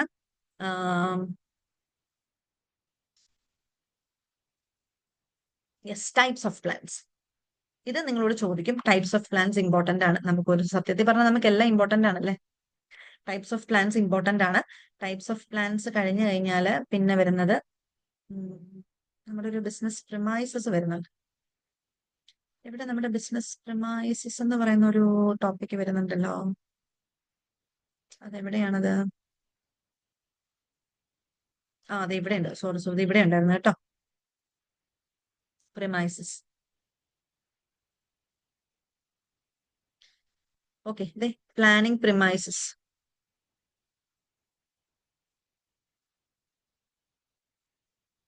പ്ലാനിങ് പ്രിമൈസസ് എന്ന് പറയുന്നത് നമ്മുടെ ബിസിനസ്സിനെ സംബന്ധിക്കുന്ന ഫ്യൂച്ചർ ബിസിനസ് എൻവയൺമെന്റിനെയാണ് പറയുന്നത് പ്ലാനിങ് പ്രിമൈസസ് എന്ന് പറയുന്നത്. പ്രിമൈസസ് എന്ന് പറയുന്നത് എൻവയൺമെന്റ്, ബിസിനസ് എൻവയൺമെന്റ്. അത് എക്സ്റ്റേണലും ആകാം, ഇന്റേണലും ആകാം. എക്സ്റ്റേണൽ എന്ന് പറയുന്നത് എന്തൊക്കെയാകാം? ദേ നോക്കിക്കോളൂ. എക്സ്റ്റേണൽ എന്ന് പറയുന്നത് ഇത് ഇവിടെ കിടപ്പുണ്ട്. കണ്ടീഷൻസ് ഔട്ട്സൈഡ് ദ ബിസിനസ്, ബിസിനസിന് പുറത്തുള്ള കാര്യങ്ങളാണ് എക്സ്റ്റേണൽ പ്രിമൈസസ് എന്ന് പറയുന്നത്. നമ്മൾ പറഞ്ഞിട്ടില്ലേ, എന്താണ്, ടെക്നോളജിക്കൽ എൻവയൺമെന്റ് വരാം, പൊളിറ്റിക്കൽ എൻവയൺമെന്റ് വരാം, നമ്മുടെ കസ്റ്റമേഴ്സിന്റെ ടേസ്റ്റ് ആൻഡ് പ്രിഫറൻസസ് മാറാം, പിന്നെ പ്രൈസ് ഓഫ് റോ മെറ്റീരിയൽസിന് ചേഞ്ചസ് വരാം, ഗവൺമെന്റ് പോളിസീസ് മാറാം. ഇതൊക്കെയാണ് എക്സ്റ്റേണൽ പ്രിമൈസസ്. ഇന്റേണൽ പ്രിമൈസസ് എന്ന് പറയുന്നത് എന്താണ്? Conditions prevailing inside the organisation or within the organisation. അതായത് നമ്മുടെ ബിസിനസ്സിന് ഉള്ളിൽ നമുക്ക് വരുന്ന കാര്യങ്ങൾ, അതായത് ബിസിനസ്സിലെ ഉള്ളിൽ എന്തെങ്കിലും വർക്കേഴ്സുമായിട്ടുള്ള ഇഷ്യൂസ് വരാം, നമ്മുടെ ബിസിനസ്സിൽ ഇപ്പോൾ നമ്മൾ നിലവിൽ കൊണ്ടുപോകുന്ന ടെക്നോളജീസ്, ടെക്നിക്സ്, നമ്മുടെ ഇപ്പോഴത്തെ ഒരു ഫൈനാൻഷ്യൽ സ്റ്റെബിലിറ്റി, ഇതൊക്കെയാണ് ഇന്റേണൽ പ്രിമൈസസ് എന്ന് പറയുന്നത്. ഈ പ്രിമൈസസ് എന്ന് പറയുന്നത് ബിസിനസ് എൻവയൺമെന്റിനെ കുറിച്ചാണ് പറഞ്ഞത്. അത് പുറത്തുള്ളതും ബിസിനസ്സിന് പുറത്തുള്ളതും ബിസിനസ്സിനകത്തുള്ളതുമാണ്. ഈ ബിസിനസ് പ്ലാനിങ് പ്രിമൈസസ് എന്ന് പറഞ്ഞു കഴിഞ്ഞാൽ നമുക്ക് പ്ലാനിങ് നടത്താൻ വേണ്ടിയിട്ട് നമ്മൾ എന്താണ്, അതായത് ഫ്യൂച്ചറിസ്റ്റിക് ആണല്ലോ പ്ലാനിങ്. അപ്പൊ ഫ്യൂച്ചറിലേക്കുള്ള പ്ലാനിങ് നടത്തുമ്പോൾ നമ്മൾ കണക്കിലെടുക്കുന്ന നമ്മുടെ ഫ്യൂച്ചർ ബിസിനസ് എൻവയൺമെന്റിനെയാണ്, അത് ബോത്ത് എക്സ്റ്റേണൽ ആൻഡ് ഇന്റേണൽ വരും. അതിനെയാണ് നമ്മൾ പ്ലാനിങ് പ്രിമൈസസ് എന്ന് പറയുന്നത്. ഓക്കെ, ക്ലിയർ ആണല്ലോ. നെക്സ്റ്റ് നമ്മൾ പഠിക്കാൻ പോകുന്നത് നമ്മുടെ ടൈപ്സ് ഓഫ് പ്ലാൻ ആണ്. ടൈപ്സ് ഓഫ് പ്ലാൻ ഇമ്പോർട്ടന്റ് ആണ് കേട്ടോ. ടൈപ്സ് ഓഫ് പ്ലാനിൽ നിങ്ങൾക്ക് എന്താണ് objective, difference between objective and strategy, ഇങ്ങനെയൊക്കെ പറഞ്ഞ് ചോദിക്കാം. അപ്പൊ നമുക്ക് നോക്കാം എന്താന്നുള്ളത്. ഒബ്ജക്റ്റീവ് എന്ന് പറയുന്നത് ആർ ദ എൻഡ് റിസൾട്ട് ആണ്. അത് മനസ്സിലാക്കി വെക്കുക. ഒബ്ജക്റ്റീവ് എന്ന് പറയുന്നത് നമുക്ക് എന്താണോ അച്ചീവ് ചെയ്യേണ്ടത് അതിനെയാണ് ഒബ്ജക്റ്റീവ് എന്ന് പറയുന്നത്. ഓക്കെ, ഈ ഒരു ഒബ്ജക്റ്റീവ് അച്ചീവ് ചെയ്യാൻ വേണ്ടിയിട്ടാണ് നമ്മൾ ബാക്കിയുള്ള കാര്യങ്ങളെല്ലാം, ബാക്കിയുള്ള പ്ലാൻസും നമ്മൾ ഈ ഒരു ഒബ്ജക്റ്റീവിനെ അച്ചീവ് ചെയ്യാൻ വേണ്ടിയിട്ടാണ് ചെയ്യുന്നത്. അപ്പം ഈ ഒബ്ജക്റ്റീവ്സ് എന്ന് പറയുന്നത് എൻഡ് റിസൾട്ട് ആണ്. Okay, then strategy. സ്ട്രാറ്റജി എന്ന് പറയുന്നത് എന്താണ്? ഇവിടെ കിടപ്പുണ്ട്, നമുക്ക് സിമ്പിൾ ആയിട്ടുള്ളത് നോക്കി. It is A strategy is A comprehensive plan which indicates the decide future of an organisation. ഇതൊരു കോംപ്രിഹെൻസീവ് പ്ലാൻ ആണ്. നമുക്ക് നമ്മുടെ ഒബ്ജക്റ്റീവിനെ അച്ചീവ് ചെയ്യാൻ വേണ്ടിയിട്ട് നമ്മൾ ഏത് വഴിയാണ് തിരഞ്ഞെടുക്കുന്നത്, ഏത് രീതിയിലാണ് നമ്മളത്, ഏത് വഴിയിലൂടെയാണ് നമ്മൾ സഞ്ചരിക്കുന്നത്, ഏത് വഴിയാണ് തിരഞ്ഞെടുക്കുന്നത് എന്ന് പറയാം. ഇവിടെ എക്സാമ്പിൾ പറയുന്നുണ്ട്, നോക്കിക്കേ. Tata adopted the strategy of attracting even middle income group to purchase cheaper car. അപ്പൊ നോക്കിക്കേ, ഈ നമുക്ക് നാനോ കാർ എന്ന് പറയുന്ന ഈ ഒരു കാർ നമ്മുടെ ടാറ്റ ഇൻട്രൊഡ്യൂസ് ചെയ്തെന്തിനാണ്? വലിയ വിലയുള്ള ലക്ഷറി കാർ ഒന്നും വാങ്ങിക്കാൻ സാധ്യത അത്ര വരുമാനം ഇല്ലാത്ത ഒരു മിഡിൽ ഇൻകം ഗ്രൂപ്പുകാർക്ക് പക്ഷെ കാറിൽ സഞ്ചരിക്കണം എന്നുള്ള രീതിയിലാണ് ടാറ്റ ഈ ഒരു കാർ ഇറക്കിയത്, അല്ലെ? അപ്പൊ അത് അവരുടെ സ്ട്രാറ്റജിയാണ്. അതാണ് സ്ട്രാറ്റജി. ഒരു കോംപ്രിഹെൻസീവ് പ്ലാൻ ആണ് അവരുടെ ഒരു ബിസിനസ് മുന്നോട്ട് കൊണ്ടുപോകണം. ഇപ്പൊ ഈ നാനോ കാർ വന്നതിലൂടെ എത്രയോ പേരാണ് കാർ വാങ്ങിയത്, അല്ലെ? അപ്പം നമ്മുടെ ടാറ്റ ഗ്രൂപ്പിന്റെ എന്ത് കാറാണ്, ഈ നാനോ കാറാണ് വിറ്റുപോയിട്ടുള്ളത്, അല്ലെ? അപ്പൊ അത് അവരുടെ ഒരു സ്ട്രാറ്റജിയാണ്, ഒരു കോംപ്രിഹെൻസീവ് പ്ലാൻ ആണ്. നമ്മുടെ ഈ ഒരു ബിസിനസ് എൻവയൺമെന്റിനെ എങ്ങനെ ഫേസ് ചെയ്യണം, ഏത് ഐഡിയ ഉപയോഗിച്ച് നമ്മൾ ഇതിനെ ഫേസ് ചെയ്യണം, ഏത് ടാർഗറ്റ് ഗ്രൂപ്പിനെയാണ് നമ്മൾ നോക്കേണ്ടത്, ഏത് കസ്റ്റമറിനെയാണ് അല്ലെങ്കിൽ ഏത് ഗ്രൂപ്പ് ഓഫ് കസ്റ്റമേഴ്സിനെയാണ് നമ്മൾ ഫോക്കസ് ചെയ്യേണ്ടത്, ആർക്ക് വേണ്ടിയിട്ടാണ് നമ്മൾ പ്രൊഡക്റ്റ് പ്രൊവൈഡ് ചെയ്യേണ്ടത്, അങ്ങനെയൊക്കെയുള്ള ഒരു കോംപ്രിഹെൻസീവ് പ്ലാൻ തിരഞ്ഞെടുക്കുന്നതിനാണ് നമ്മൾ സ്ട്രാറ്റജി എന്ന് പറയുന്നത്. Okay, next one, policy. Policy എന്ന് പറയുന്നത് എന്താണ്? It is A general statement that guides business decision making. നമുക്ക് ഡിസിഷൻ എടുക്കണം, നമുക്ക് സ്ട്രാറ്റജി ഉണ്ട്, നമുക്കൊരു ഇന്ന രീതിയിൽ വേണം പോകേണ്ടത്. അപ്പം നമുക്ക് എക്സാം ആണ് നമുക്ക് അടുത്ത മാസം. അപ്പൊ ഈ എക്സാമിലേക്ക് എങ്ങനെയാണ് ഞാൻ പഠിച്ചു തുടങ്ങേണ്ടത്, ഏത് രീതിയിലാണ് എന്റെ സ്റ്റഡി പ്ലാൻ, എങ്ങനെയാണ്, എനിക്കൊരു ടൈം ടേബിൾ സെറ്റ് ചെയ്യണം. ആ ടൈം ടേബിൾ അനുസരിച്ചാണ് ഞാൻ പഠിക്കേണ്ടത്, എങ്ങനെയാണ് പഠിക്കേണ്ടത്, അതാണ് സ്ട്രാറ്റജി. ഓക്കെ, അപ്പം അതാണ് സ്ട്രാറ്റജി. അപ്പൊ പോളിസി എന്ന് പറയുന്നത് എന്താണ്? നമുക്ക് ഡിസിഷൻ മേക്കിംഗ്. അപ്പൊ ഇന്ന് രാവിലെ എഴുന്നേൽക്കണം, ഇന്ന് എപ്പോ പല്ല് തേക്കണം, എപ്പോ കഴിക്കണം, എപ്പോ പഠിച്ചു തുടങ്ങണം. സ്ട്രാറ്റജി എന്ന് പറയുന്നത് എക്സാമിന് മുൻപ് പോർഷൻസ് കംപ്ലീറ്റ് ചെയ്യുക, ഓരോ ദിവസവും രണ്ട് ചാപ്റ്റർ വെച്ച് പഠിക്കുക, അതാണ് സ്ട്രാറ്റജി. ഇനി ഈ 2 ചാപ്റ്റർ എപ്പോഴാണ് പഠിക്കേണ്ടത്, അതാണ് നമ്മുടെ പോളിസി. രാവിലെ പഠിക്കണോ, ഉച്ചയ്ക്ക് പഠിക്കണോ, രാത്രി പഠിക്കണോ, അതോ വൈകുന്നേരം പഠിക്കണോ, അല്ലെങ്കിൽ ബ്രേക്ക്ഫാസ്റ്റ് കഴിഞ്ഞ് പഠിക്കണോ, ബ്രേക്ക്ഫാസ്റ്റിന് മുമ്പ് പഠിക്കണോ, ഇതൊക്കെയാണ് പോളിസി. അതൊരു ജനറൽ സ്റ്റേറ്റ്മെന്റ് ആണ്. നമുക്ക് ഡിസിഷൻ മേക്കിങ്ങിന് വേണ്ടിയിട്ട് നമുക്ക് ഒരു തീരുമാനം എടുക്കാൻ വേണ്ടിയിട്ട് നമ്മൾ സഹായിക്കുന്ന സ്റ്റേറ്റ്മെന്റ്സ് ആണ് പോളിസീസ് എന്ന് പറയുന്നത്. ഓക്കെ, അപ്പൊ നമുക്ക് ഒബ്ജക്റ്റീവ്സിനെ അറ്റൈൻ ചെയ്യാനായിട്ട് നമുക്ക് തീരുമാനങ്ങൾ എടുക്കാൻ സഹായിക്കുന്ന കുറച്ച് ഗൈഡ് ലൈൻസിനെയാണ് നമ്മൾ എന്തെന്ന് പറയുന്നത് പോളിസി എന്ന് പറയുന്നത്. അപ്പൊ ഒബ്ജക്റ്റീവും സ്ട്രാറ്റജിയും പോളിസി എന്താണെന്നുള്ളത് മനസ്സിലായല്ലോ. Yes. Next one procedures. Procedures എന്ന് പറയുമ്പോൾ എങ്ങനെയാണ് നമുക്ക് ഈ പറയുന്നത്, നമുക്ക് ഓരോ ദിവസവും 2 ചാപ്റ്റർ വെച്ച് പഠിക്കണം. അതാണ് സ്ട്രാറ്റജി.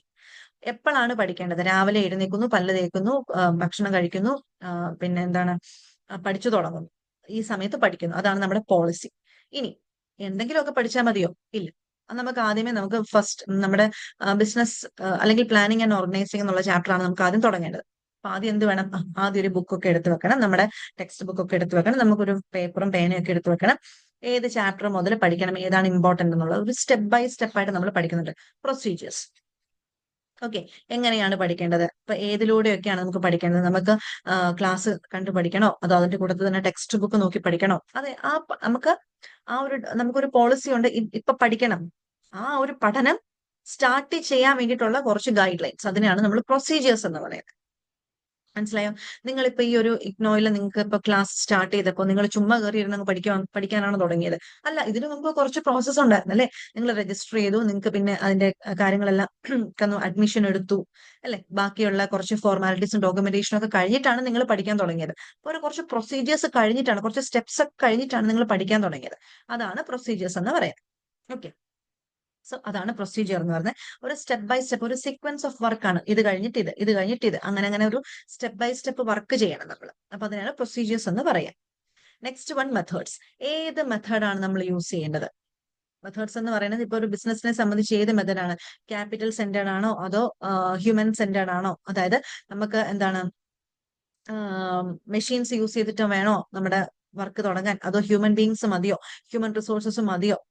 ഏത് മെത്തേഡിലൂടെയാണ് നമ്മൾ ചെയ്യേണ്ടത്? മെഷീൻസ് യൂസ് ചെയ്യണോ, ഹ്യൂമൻസ് മതി, അത് രണ്ടും കൂടെ ഒരുമിച്ച് നിർത്തി വേണോ ചെയ്യാൻ? അപ്പം ഏത് മെത്തേഡാണ് നമ്മൾ ഉപയോഗിക്കേണ്ടത് എന്നുള്ളത് ബിസിനസ് നോക്കുന്നുണ്ട്. അപ്പം മെത്തേഡ് എന്ന് പറയുന്നത് എന്താ? It is a plan which determines how different activities are, നമ്മുടെ പെൻ എവിടെ, how different activities are, activities of procedures are completed. അപ്പൊ നമ്മൾ പ്രൊസീജിയറിൽ നമുക്ക് ഓരോ സ്റ്റെപ്പ് ബൈ സ്റ്റെപ്പ് ആക്ഷൻ നമ്മൾ എടുത്തു വെച്ചിട്ടുണ്ട്. ഈ ഓരോ സ്റ്റെപ്പ് ബൈ സ്റ്റെപ്പ് ആക്ഷനും എങ്ങനെയാണ് ഇത് കംപ്ലീറ്റ് ചെയ്യേണ്ടത്? അത് മെഷീൻസ് യൂസ് ചെയ്യണോ, അത് ഹ്യൂമൻ റിസോഴ്സസ് മതിയോ, അതോ ഇവർ രണ്ടും വേണോ? അങ്ങനെയൊക്കെ ഉള്ളത്. ഓക്കെ, അപ്പം വർക്കേഴ്സിനാണെന്നുണ്ടെങ്കിൽ അവർക്ക് എന്തൊക്കെ കാര്യങ്ങളാണ്, അവരുടെ കയ്യിൽ എന്ത് ടൂൾസ് ആണ് കൊടുക്കേണ്ടത്? അല്ല, മെഷീൻസ് ആണെന്നുണ്ടെങ്കിൽ മെഷീൻസിന്റെ അടുത്ത് എത്ര പേര് നിൽക്കണം? ഇങ്ങനെയൊക്കെയുള്ള മെത്തേഡ്സ് എങ്ങനെ നമുക്കത് ചെയ്തു തീർക്കാം, അതാണ് മെത്തേഡ്സ്. അപ്പൊ അതൊരു പ്ലാൻ ആണ്. Next one rule. റൂൾ എന്ന് പറയുന്നത് എന്താണ്? റൂൾ എന്ന് പറയുന്നത് it's clearly indicate what to be done and what is not to be done in a particular situation. ഒരു പെർട്ടിക്കുലർ സിറ്റുവേഷൻസിൽ എന്താണ് ചെയ്യേണ്ടത്, എന്താണ് ചെയ്യരുതാത്തത്. ഇപ്പോൾ ഒരു മെഷീന്റെ അടുത്ത് നിൽക്കുകയാണ്. മെഷീൻസിന്റെ അടുത്ത് നിന്ന് വർക്ക് ചെയ്യുന്ന സമയത്ത് മെഷീൻസിന് അറിയാമോ അടുത്ത് മനുഷ്യർ നിൽപ്പുണ്ട്, വളരെ ശാന്തമായിട്ട് വർക്ക് ചെയ്യണമെന്ന് മെഷീൻസിന് അറിയാമോ? ഇല്ല. അപ്പൊ മെഷീൻസിന്റെ അടുത്ത് വർക്ക് ചെയ്യുമ്പോൾ നമ്മൾ എന്താണ് പാലിക്കേണ്ടത്? നിങ്ങൾ ഗ്ലൗസ് ധരിക്കണം, നിങ്ങൾ സേഫ്റ്റി മെഷേഴ്സ് ധരിക്കണം എന്നൊക്കെയുള്ള കാര്യങ്ങൾ ഒരു റൂളാണ് അല്ലേ? അതൊരു റൂളാണ്. നമ്മളിപ്പോ എന്തെങ്കിലും ഒരു ഫുഡ് മാനുഫാക്ചറിങ് കമ്പനി ആണെന്നുണ്ടെങ്കിൽ അവിടെ അവിടെ നിൽക്കുന്ന ആൾക്കാർ തലയിൽ മറ്റേ റാപ്പ് വെക്കത്തില്ലേ, മറ്റിങ്ങനെ തലയിൽ കൂടി ഇങ്ങനെ ഒരു സാധനം വെക്കത്തില്ലേ, അതും ഗ്ലൗസ് ധരിക്കണം, മാസ്ക് ധരിക്കണം. ഇതൊക്കെ റൂളാണ്. അല്ലാന്നുണ്ടെങ്കിൽ എന്ത് പറ്റും? നമ്മൾ സംസാരിച്ചുകൊണ്ടായിരിക്കും നമ്മൾ ഈ പണി ചെയ്യുന്നത്. അപ്പൊ നമ്മുടെ ഈ സലൈവയും ഒക്കെ അങ്ങോട്ട് വീഴും, മുടി ചിലപ്പോൾ വീഴാൻ സാധ്യതയുണ്ട്. അപ്പം അങ്ങനെ പ്രൊട്ടക്ട് ചെയ്യാൻ വേണ്ടിയിട്ടാണ് നമ്മളിങ്ങനെ ഈ ഒരു തലയിൽ ഇങ്ങനെ നമ്മൾ കവർ ചെയ്യും, നമ്മൾ തലമുടി ഹെഡ് കവർ ചെയ്യുന്നതും മാസ്ക് വെക്കുന്നതും ഗ്ലൗസ് വെക്കുന്നതും ഒക്കെ. അപ്പൊ അതൊരു റൂളാണ്. ഓക്കെ, പിന്നെ രാവിലെ ഇന്ന സമയത്ത് കമ്പനി സ്റ്റാർട്ട് ചെയ്യും, വർക്കേഴ്സ് എല്ലാം വരണം, അതൊരു റൂളാണ്. ഇന്ന സമയത്താണ് കമ്പനി ക്ലോസ് ചെയ്യുന്നത്, വൈകുന്നേരം, അപ്പം മാത്രമേ വർക്കേഴ്സിന് പോകാൻ പറ്റുള്ളൂ, അതൊരു റൂളാണ്. ഓക്കെ, മന്ത്ലി ഇത്ര വർക്കിംഗ് ഡേയ്സ് ആണ്, ഇപ്പം നിങ്ങൾക്ക് ലീവ് ഇത്രയേ ഉള്ളൂ, അതൊരു റൂളാണ്. അപ്പൊ ഒരു കമ്പനി മുന്നോട്ട് പോകണം എന്നുണ്ടെങ്കിൽ എന്താണ് വേണ്ടത്, എന്താണ് വേണ്ടാത്തത് എന്നുള്ള കാര്യങ്ങളുണ്ട്, അതാണ് റൂൾ എന്ന് പറയുന്നത്. Then budget. ബഡ്ജറ്റ് എന്ന് പറയുന്നത് എന്താണ്? നമുക്ക് പ്ലാനിങ് ഉണ്ട്. അപ്പൊ നമ്മുടെ കമ്പനിയുടെ ആക്ടിവിറ്റീസ് നടന്നു പോകാനായിട്ട് നമുക്ക് എന്ത് വേണം? പൈസ വേണം, ഫൈനാൻസ് വേണം. അപ്പം ഓരോരോ ആക്ടിവിറ്റീസിന് വേണ്ടിയിട്ട് എത്ര രൂപ, ഓരോ ഡിപ്പാർട്ട്മെന്റിലേക്ക് എത്ര രൂപ എന്ന് നമ്മൾ കണക്കാക്കും. അതിനെയാണ് നമ്മൾ ബഡ്ജറ്റ് എന്ന് പറയുന്നത്. Next one programme. പ്രോഗ്രാം എന്ന് പറയുന്നത് എന്താണ്? ഈ programme it's a plan laying down what, how, who and when of accomplishing a specified job. ഈ പ്രോഗ്രാം എന്ന് പറയുന്ന ഒരു പെർട്ടിക്കുലർ ജോബ് ഉണ്ടായിരിക്കും. നമുക്കിപ്പം ഒരുപാട് ജോബുകൾ ഇങ്ങനെ കൂട്ടി കൂട്ടി കൂട്ടിയല്ല നമ്മൾ ഒബ്ജക്റ്റീവ് അറ്റൈൻ ചെയ്യുന്നത്. അപ്പം ഈ ഒരു ജോബ് എങ്ങനെ, ആര്, എപ്പോൾ, എവിടെ വെച്ച് ചെയ്യണം എന്നൊക്കെ കണക്കാക്കുന്നതാണ് പ്രോഗ്രാം എന്ന് പറയുന്നത്. ഓക്കെ, നോക്കിക്കേ, programme is a scheme design to accomplish a specific objective. ഏതെങ്കിലും ഒരു സ്പെസിഫിക് ആയിട്ട് ഒരു ഒബ്ജക്റ്റീവ് അറ്റൈൻ ചെയ്യാൻ വേണ്ടിയിട്ട് നമ്മൾ ഡിസൈൻ ചെയ്യുന്ന ഒരു സ്കീമാണ് പ്രോഗ്രാം എന്ന് പറയുന്നത്. ഫോർ എക്സാമ്പിൾ നമ്മൾ പറയാണ്, നമ്മൾ ഒരു എന്താണ് നമ്മളിപ്പോ ഒരു പ്രൊഡക്റ്റ് പ്രൊഡ്യൂസ് ചെയ്തു. ഈ പ്രൊഡക്റ്റ് പ്രൊഡ്യൂസ് ചെയ്ത് കഴിഞ്ഞിട്ട് നമ്മൾ എന്താണ് ഇത് നമുക്ക് കസ്റ്റമേഴ്സിലേക്ക് എത്തിക്കണം. കസ്റ്റമേഴ്സിലേക്ക് എത്തിക്കണമെങ്കിൽ നമുക്ക് എന്ത് വേണം? അഡ്വർടൈസ്മെന്റ് വേണം. അഡ്വർടൈസ്മെന്റ് എന്ന് പറയുന്നത് നമുക്ക് ഒരു എക്സാമ്പിൾ, ഒരു പ്രോഗ്രാം ആയിട്ട് നമുക്ക് വേണമെങ്കിൽ എടുക്കാം. ഓക്കെ, നമ്മളിവിടെ പറയുന്നുണ്ട്, സിമ്പിൾ ആയിട്ട് പറയുന്നുണ്ട്, programme is a set of objectives, policies, procedures, methods, budgets etcetera. അപ്പൊ ഇതിന്റെ എല്ലാത്തിന്റെയും കൂടെ ഒരു സം ടോട്ടൽ ആണ് പ്രോഗ്രാം എന്ന് പറയുന്നത്. ഒബ്ജക്റ്റീവും പോളിസീസും പ്രൊസീജിയേഴ്സും മെത്തേഡ്സും ബഡ്ജറ്റ്സും ഒക്കെ നമ്മൾ പറഞ്ഞു, അതിന്റെ ഒരു സം ടോട്ടൽ ആണ് പ്രോഗ്രാം. അപ്പൊ ഇതെല്ലാം പ്രൊഡക്റ്റ് എല്ലാം പ്രൊഡ്യൂസ് ചെയ്ത് കഴിഞ്ഞു, നമുക്കത് കസ്റ്റമേഴ്സിലേക്ക് എത്തിക്കണം, നമുക്ക് നമ്മുടെ മാർക്കറ്റിലേക്ക് എത്തിക്കണം. അപ്പൊ അതിന് വേണ്ടിയിട്ട് നമ്മുടെ ഒബ്ജക്റ്റീവ് അച്ചീവ് ചെയ്യണം. അപ്പൊ നമുക്ക് നല്ലൊരു പ്രൊഡക്റ്റ് ആണ് പ്രൊഡ്യൂസ് ചെയ്യുന്നത് എന്നുള്ളതാണ് നമ്മുടെ ഒബ്ജക്റ്റീവ് എന്നുണ്ടെങ്കിൽ അതിന് വേണ്ടിയിട്ടുള്ള കാര്യം. അതല്ല നമുക്ക് പ്രോഫിറ്റ് ആണ് അറ്റൈൻ ചെയ്യാന്നുള്ളതാണ് നമ്മുടെ ഒബ്ജക്റ്റീവ് എന്നുണ്ടെങ്കിൽ അതിന് വേണ്ടിയിട്ടുള്ള നമ്മൾ മുന്നോട്ട് വെക്കുന്ന എല്ലാ എന്താണ് മെത്തേഡ്സും സ്ട്രാറ്റജീസും പ്ലാൻസും ഇതിനെയൊക്കെയാണ് നമ്മൾ എന്താന്ന് പറയുന്നത്, പോളിസീസിനൊക്കെയാണ്, അതിന്റെ ഒരു സം ടോട്ടൽ തന്നെയാണ് നമ്മൾ പ്രോഗ്രാം എന്ന് പറയുന്നത്. ഓക്കെ, അപ്പൊ ഇതിൽ നിങ്ങൾക്ക് ഈ സ്ട്രാറ്റജി എന്താണ്, റൂൾ എന്താണ്, ഇങ്ങനെയൊക്കെയുള്ള കാര്യങ്ങളൊക്കെ ചോദിക്കും. ജസ്റ്റ് നിങ്ങൾക്ക് ഇത് മനസ്സിലായിട്ടുണ്ടെന്ന് വിശ്വസിക്കുന്നു കേട്ടോ. അപ്പൊ അത്രേ ഉള്ളൂ നമ്മുടെ പ്ലാനിങ്ങിനകത്ത് നമുക്ക് പഠിക്കാനുള്ളത്. പിന്നെ വരുന്നത് ഓർഗനൈസിംഗ് ആണ്. അപ്പൊ ഇതിൽ ഓർഗനൈസിംഗ് എന്താന്നുള്ളത് നമുക്ക് നോക്കാം. എന്താണ് organising? What is organising? So organizing can be defined as identifying and grouping of activities in the organization and bringing together the physical, financial and human resources for developing productive relationship among them for achieving the laid down objectives. Organising എന്ന് പറയുന്ന ഒന്നുമില്ല, നമ്മുടെ objectives already നമുക്കുണ്ട്. നമ്മുടെ ബിസിനസ്സിൽ എന്താണ് ചെയ്യേണ്ടതെന്നുള്ളത് നമുക്കറിയാം. ആ ചെയ്ത് വെച്ചിരിക്കേണ്ട ആ ഒരു ഒബ്ജക്റ്റീവ്സിനെ എങ്ങനെ അറ്റൈൻ ചെയ്യണം, അതിന് ഓരോ കാര്യങ്ങളും എങ്ങനെയാണ് നമ്മൾ സെറ്റ് ചെയ്ത് വെക്കുന്നത്, ഓരോന്നിനും നമുക്കിങ്ങനെ അസൈൻ ചെയ്യണം. ആദ്യം ഇത്, പിന്നിത്, ആദ്യത്തെ ജോലി ഇവര് ചെയ്യണം, രണ്ടാമത്തെ ജോലി ഇവര് ചെയ്യണം, മൂന്നാമത്തെ ജോലി ഇവര് ചെയ്യണം, ഇവരിപ്പൊ ചെയ്യണം. ഇങ്ങനെയൊക്കെയുള്ള ഓരോ ആക്ടിവിറ്റീസിനെ നമ്മൾ ഇങ്ങനെ അടുക്കി വെച്ച് അത് ഓരോരുത്തർക്കും ഇങ്ങനെ അസൈൻ ചെയ്ത് കൊടുക്കണം. അതിനെയാണ് നമ്മൾ ഓർഗനൈസിംഗ് എന്ന് പറയുന്നത്. എന്തൊക്കെ കാര്യങ്ങളാണ് ചെയ്യേണ്ടത് അതിനെ ഇങ്ങനെ അടുക്കി ഇങ്ങനെ സ്റ്റെപ്പ് ബൈ സ്റ്റെപ്പ് ആയിട്ട് നമ്മൾ അതിനെ അറേഞ്ച് ചെയ്ത് വെക്കുന്നതിനെയാണ് നമ്മൾ ഓർഗനൈസിംഗ് എന്ന് പറയുന്നത്. ഓക്കെ, പിന്നെ അതിൽ നമുക്ക് ഫീച്ചേഴ്സ് ഓഫ് ഓർഗനൈസിംഗ് പഠിക്കാനുണ്ട്. ഫീച്ചേഴ്സ് ഓഫ് ഓർഗനൈസിംഗിൽ first one, it's an important function of management. Organising എന്ന് പറയുന്നത് മാനേജ്മെന്റിനെ സംബന്ധിച്ച് നമുക്ക് ഒഴിച്ചുകൂടാൻ പറ്റാത്തൊരു ഫംഗ്ഷൻ ആണ്. So it is an important function. Then it is a continuous process. നമുക്ക് ഒരു പ്രാവശ്യം ഓർഗനൈസ് ചെയ്ത് കഴിഞ്ഞാൽ പിന്നെ അടങ്ങിയിരിക്കാൻ പറ്റില്ല. അത് നമ്മുടെ എന്ന് വരെ ഉണ്ടോ നമ്മുടെ ഓർഗനൈസേഷൻ, അതുവരെ നമ്മൾ ഓർഗനൈസിംഗ് എന്നുള്ള ഒരു പ്രോസസ്സിലൂടെ നമ്മൾ കടന്നു പോകുന്നുണ്ട്. So it is a continuous process. Next one is pervasive. ഇതൊക്കെ നമ്മൾ പ്ലാനിങ്ങിൽ പറഞ്ഞാണ്. ഇതെന്താണ് ഓർഗനൈസിംഗ് എന്ന് പറയുന്നത്? ഏതെങ്കിലും ഒരു പെർട്ടിക്കുലർ ഗ്രൂപ്പിനെ മാത്രം ഫോക്കസ് ചെയ്തിട്ടല്ല നമ്മൾ ഓർഗനൈസിംഗ് എന്നുള്ള ഒരു പ്രോസസ്സ് നമ്മൾ മാനേജ്മെന്റിൽ കൊണ്ടുവരുന്നത്. ദി എൻറ്റയർ ഓർഗനൈസേഷൻ എന്തുണ്ട് നമ്മൾ നടക്കുന്നുണ്ട്. എല്ലാ ലെവൽസിലും, ടോപ്പ് ലെവലും മിഡിൽ ലെവലും ലോവർ ലെവലിലും നമ്മൾ എന്ത് ചെയ്യുന്നുണ്ട്? ഓർഗനൈസിംഗ് നമ്മൾ എന്ത് ചെയ്യുന്നുണ്ട്? ഇംപ്ലിമെന്റ് ചെയ്യുന്നുണ്ട്. It is goal oriented. എന്തിനാ നമ്മൾ ഓർഗനൈസിംഗ് നടത്തുന്നത്? എന്തിനാ?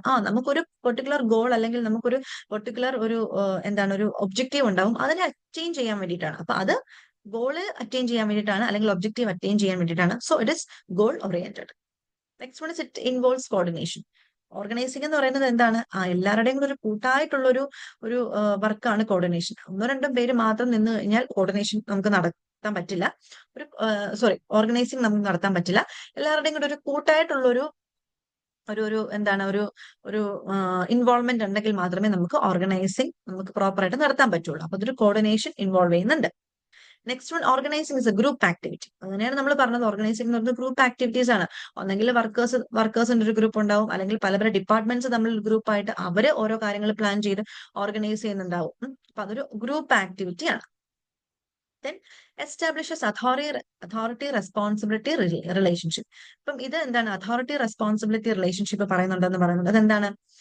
Right to control and command and responsibility is the obligation to carry out the work successfully. ഇപ്പൊ എന്താണ് ഈ ഒരു ഓർഗനൈസിംഗ് എന്ന് പറയുന്നത്? ഇപ്പം നിങ്ങളുടെ ഒരു ജോബ്, ഇപ്പോഴത്തെ നിങ്ങളുടെ ജോലി എന്താണ്? എക്സാമിനേഷൻ നല്ലൊരു എക്സാമിനേഷൻ നന്നായിട്ട് പെർഫോം ചെയ്യുക, നല്ല മാർക്ക് വാങ്ങിക്കുക. അപ്പൊ നിങ്ങൾക്ക് അതിന്റെ അതോറിറ്റി ഉണ്ട്. എങ്ങനെയാണ് പഠിക്കേണ്ടത്, എന്താണ് പഠിക്കേണ്ടതെന്ന് തീരുമാനിക്കാനുള്ള ഒരു കഴിവ് നിങ്ങൾക്കുണ്ട്. അത് തീരുമാനിക്കാനുള്ള കഴിവുണ്ടെന്നും പറഞ്ഞുകൊണ്ടെങ്കിൽ ഇരുന്നാൽ പറ്റത്തില്ല. കൃത്യമായിട്ട് തീരുമാനിക്കാൻ വേണം, അത് അതിനനുസരിച്ച് ഇംപ്ലിമെന്റ് ചെയ്യാൻ വേണം, അല്ലെ? അപ്പൊ അത് ഇപ്പം ഒരു ഓർഗനൈസിംഗ് എന്ന് പറയുമ്പോൾ ഇത് രണ്ടും വരുന്നുണ്ട്. നമുക്ക് തീരുമാനിക്കാനുമുള്ള കഴിവ് കിട്ടുന്നുണ്ട്, അതിനനുസരിച്ചുള്ള വർക്ക് നമുക്ക് പെർഫോം ചെയ്യാനുള്ള ഒരു റെസ്പോൺസിബിലിറ്റി നമുക്കുണ്ട്. അപ്പൊ അതാണ് അതോറിറ്റി റെസ്പോൺസിബിലിറ്റി റിലേഷൻഷിപ്പ് ഓർഗനൈസിംഗിൽ ഉണ്ട്. നമുക്കൊരു ഒബ്ജക്റ്റീവ് തരികയാണ്, ആ ഒബ്ജക്റ്റീവിനെ എങ്ങനെ അച്ചീവ് ചെയ്യണമെന്ന് നമുക്ക് തീരുമാനിക്കാനുള്ള ഒരു റൈറ്റ് ഉണ്ട്. ആ തീരുമാനിക്കാനുള്ള ഒരു റൈറ്റ് നമ്മുടെ മാനേജേഴ്സിനുണ്ട്. ചിലപ്പോൾ അത് നമ്മുടെ വർക്കേഴ്സിന് ഒരു ലീഡർ ഉണ്ടാവും, അയാളിലേക്ക് നമുക്ക് ട്രാൻസ്ഫർ ചെയ്ത് കൊടുക്കുന്നുണ്ടാവും. അവർ തീരുമാനിക്കും എങ്ങനെയാണ് ഈ ഒരു ഇന്നത്തെ ദിവസം എന്തൊക്കെയാണ് ജോലി ചെയ്യേണ്ടത്, എങ്ങനെയൊക്കെയാണ് നമുക്ക് ഇന്നത്തെ ദിവസം നമുക്ക് എത്ര നമുക്ക് അറ്റൈൻ ചെയ്യാൻ പറ്റും, ഇങ്ങനെയൊക്കെയുള്ള ഒരു പ്ലാൻ തയ്യാറാക്കും. അത് അതോറിറ്റിയാണ്. റെസ്പോൺസിബിലിറ്റി എന്ന് പറഞ്ഞാൽ ഈ തീരുമാനിച്ച് വെച്ചിരിക്കുന്ന കാര്യങ്ങൾ നമ്മൾ പ്രോപ്പറായിട്ട് ഇംപ്ലിമെന്റ് ചെയ്യണം. അത് നമ്മുടെ റെസ്പോൺസിബിലിറ്റിയാണ്. അത് ഓർഗനൈസിംഗിൽ വരുന്ന കാര്യങ്ങളാണ്. അത്രേ ഉള്ളൂ നമുക്ക് ഇതിനകത്തിലെ ഫീച്ചേഴ്സ് പറയാനായിട്ട്. Next one importance of organising ആണ്. അപ്പൊ നമുക്ക് ഇതിനകത്തിൽ പറയാനുള്ള ഇമ്പോർട്ടൻസ് പഠിക്കാനുണ്ട്. ദെൻ പ്രോസസ് ഉണ്ട്, organisational structure. Okay,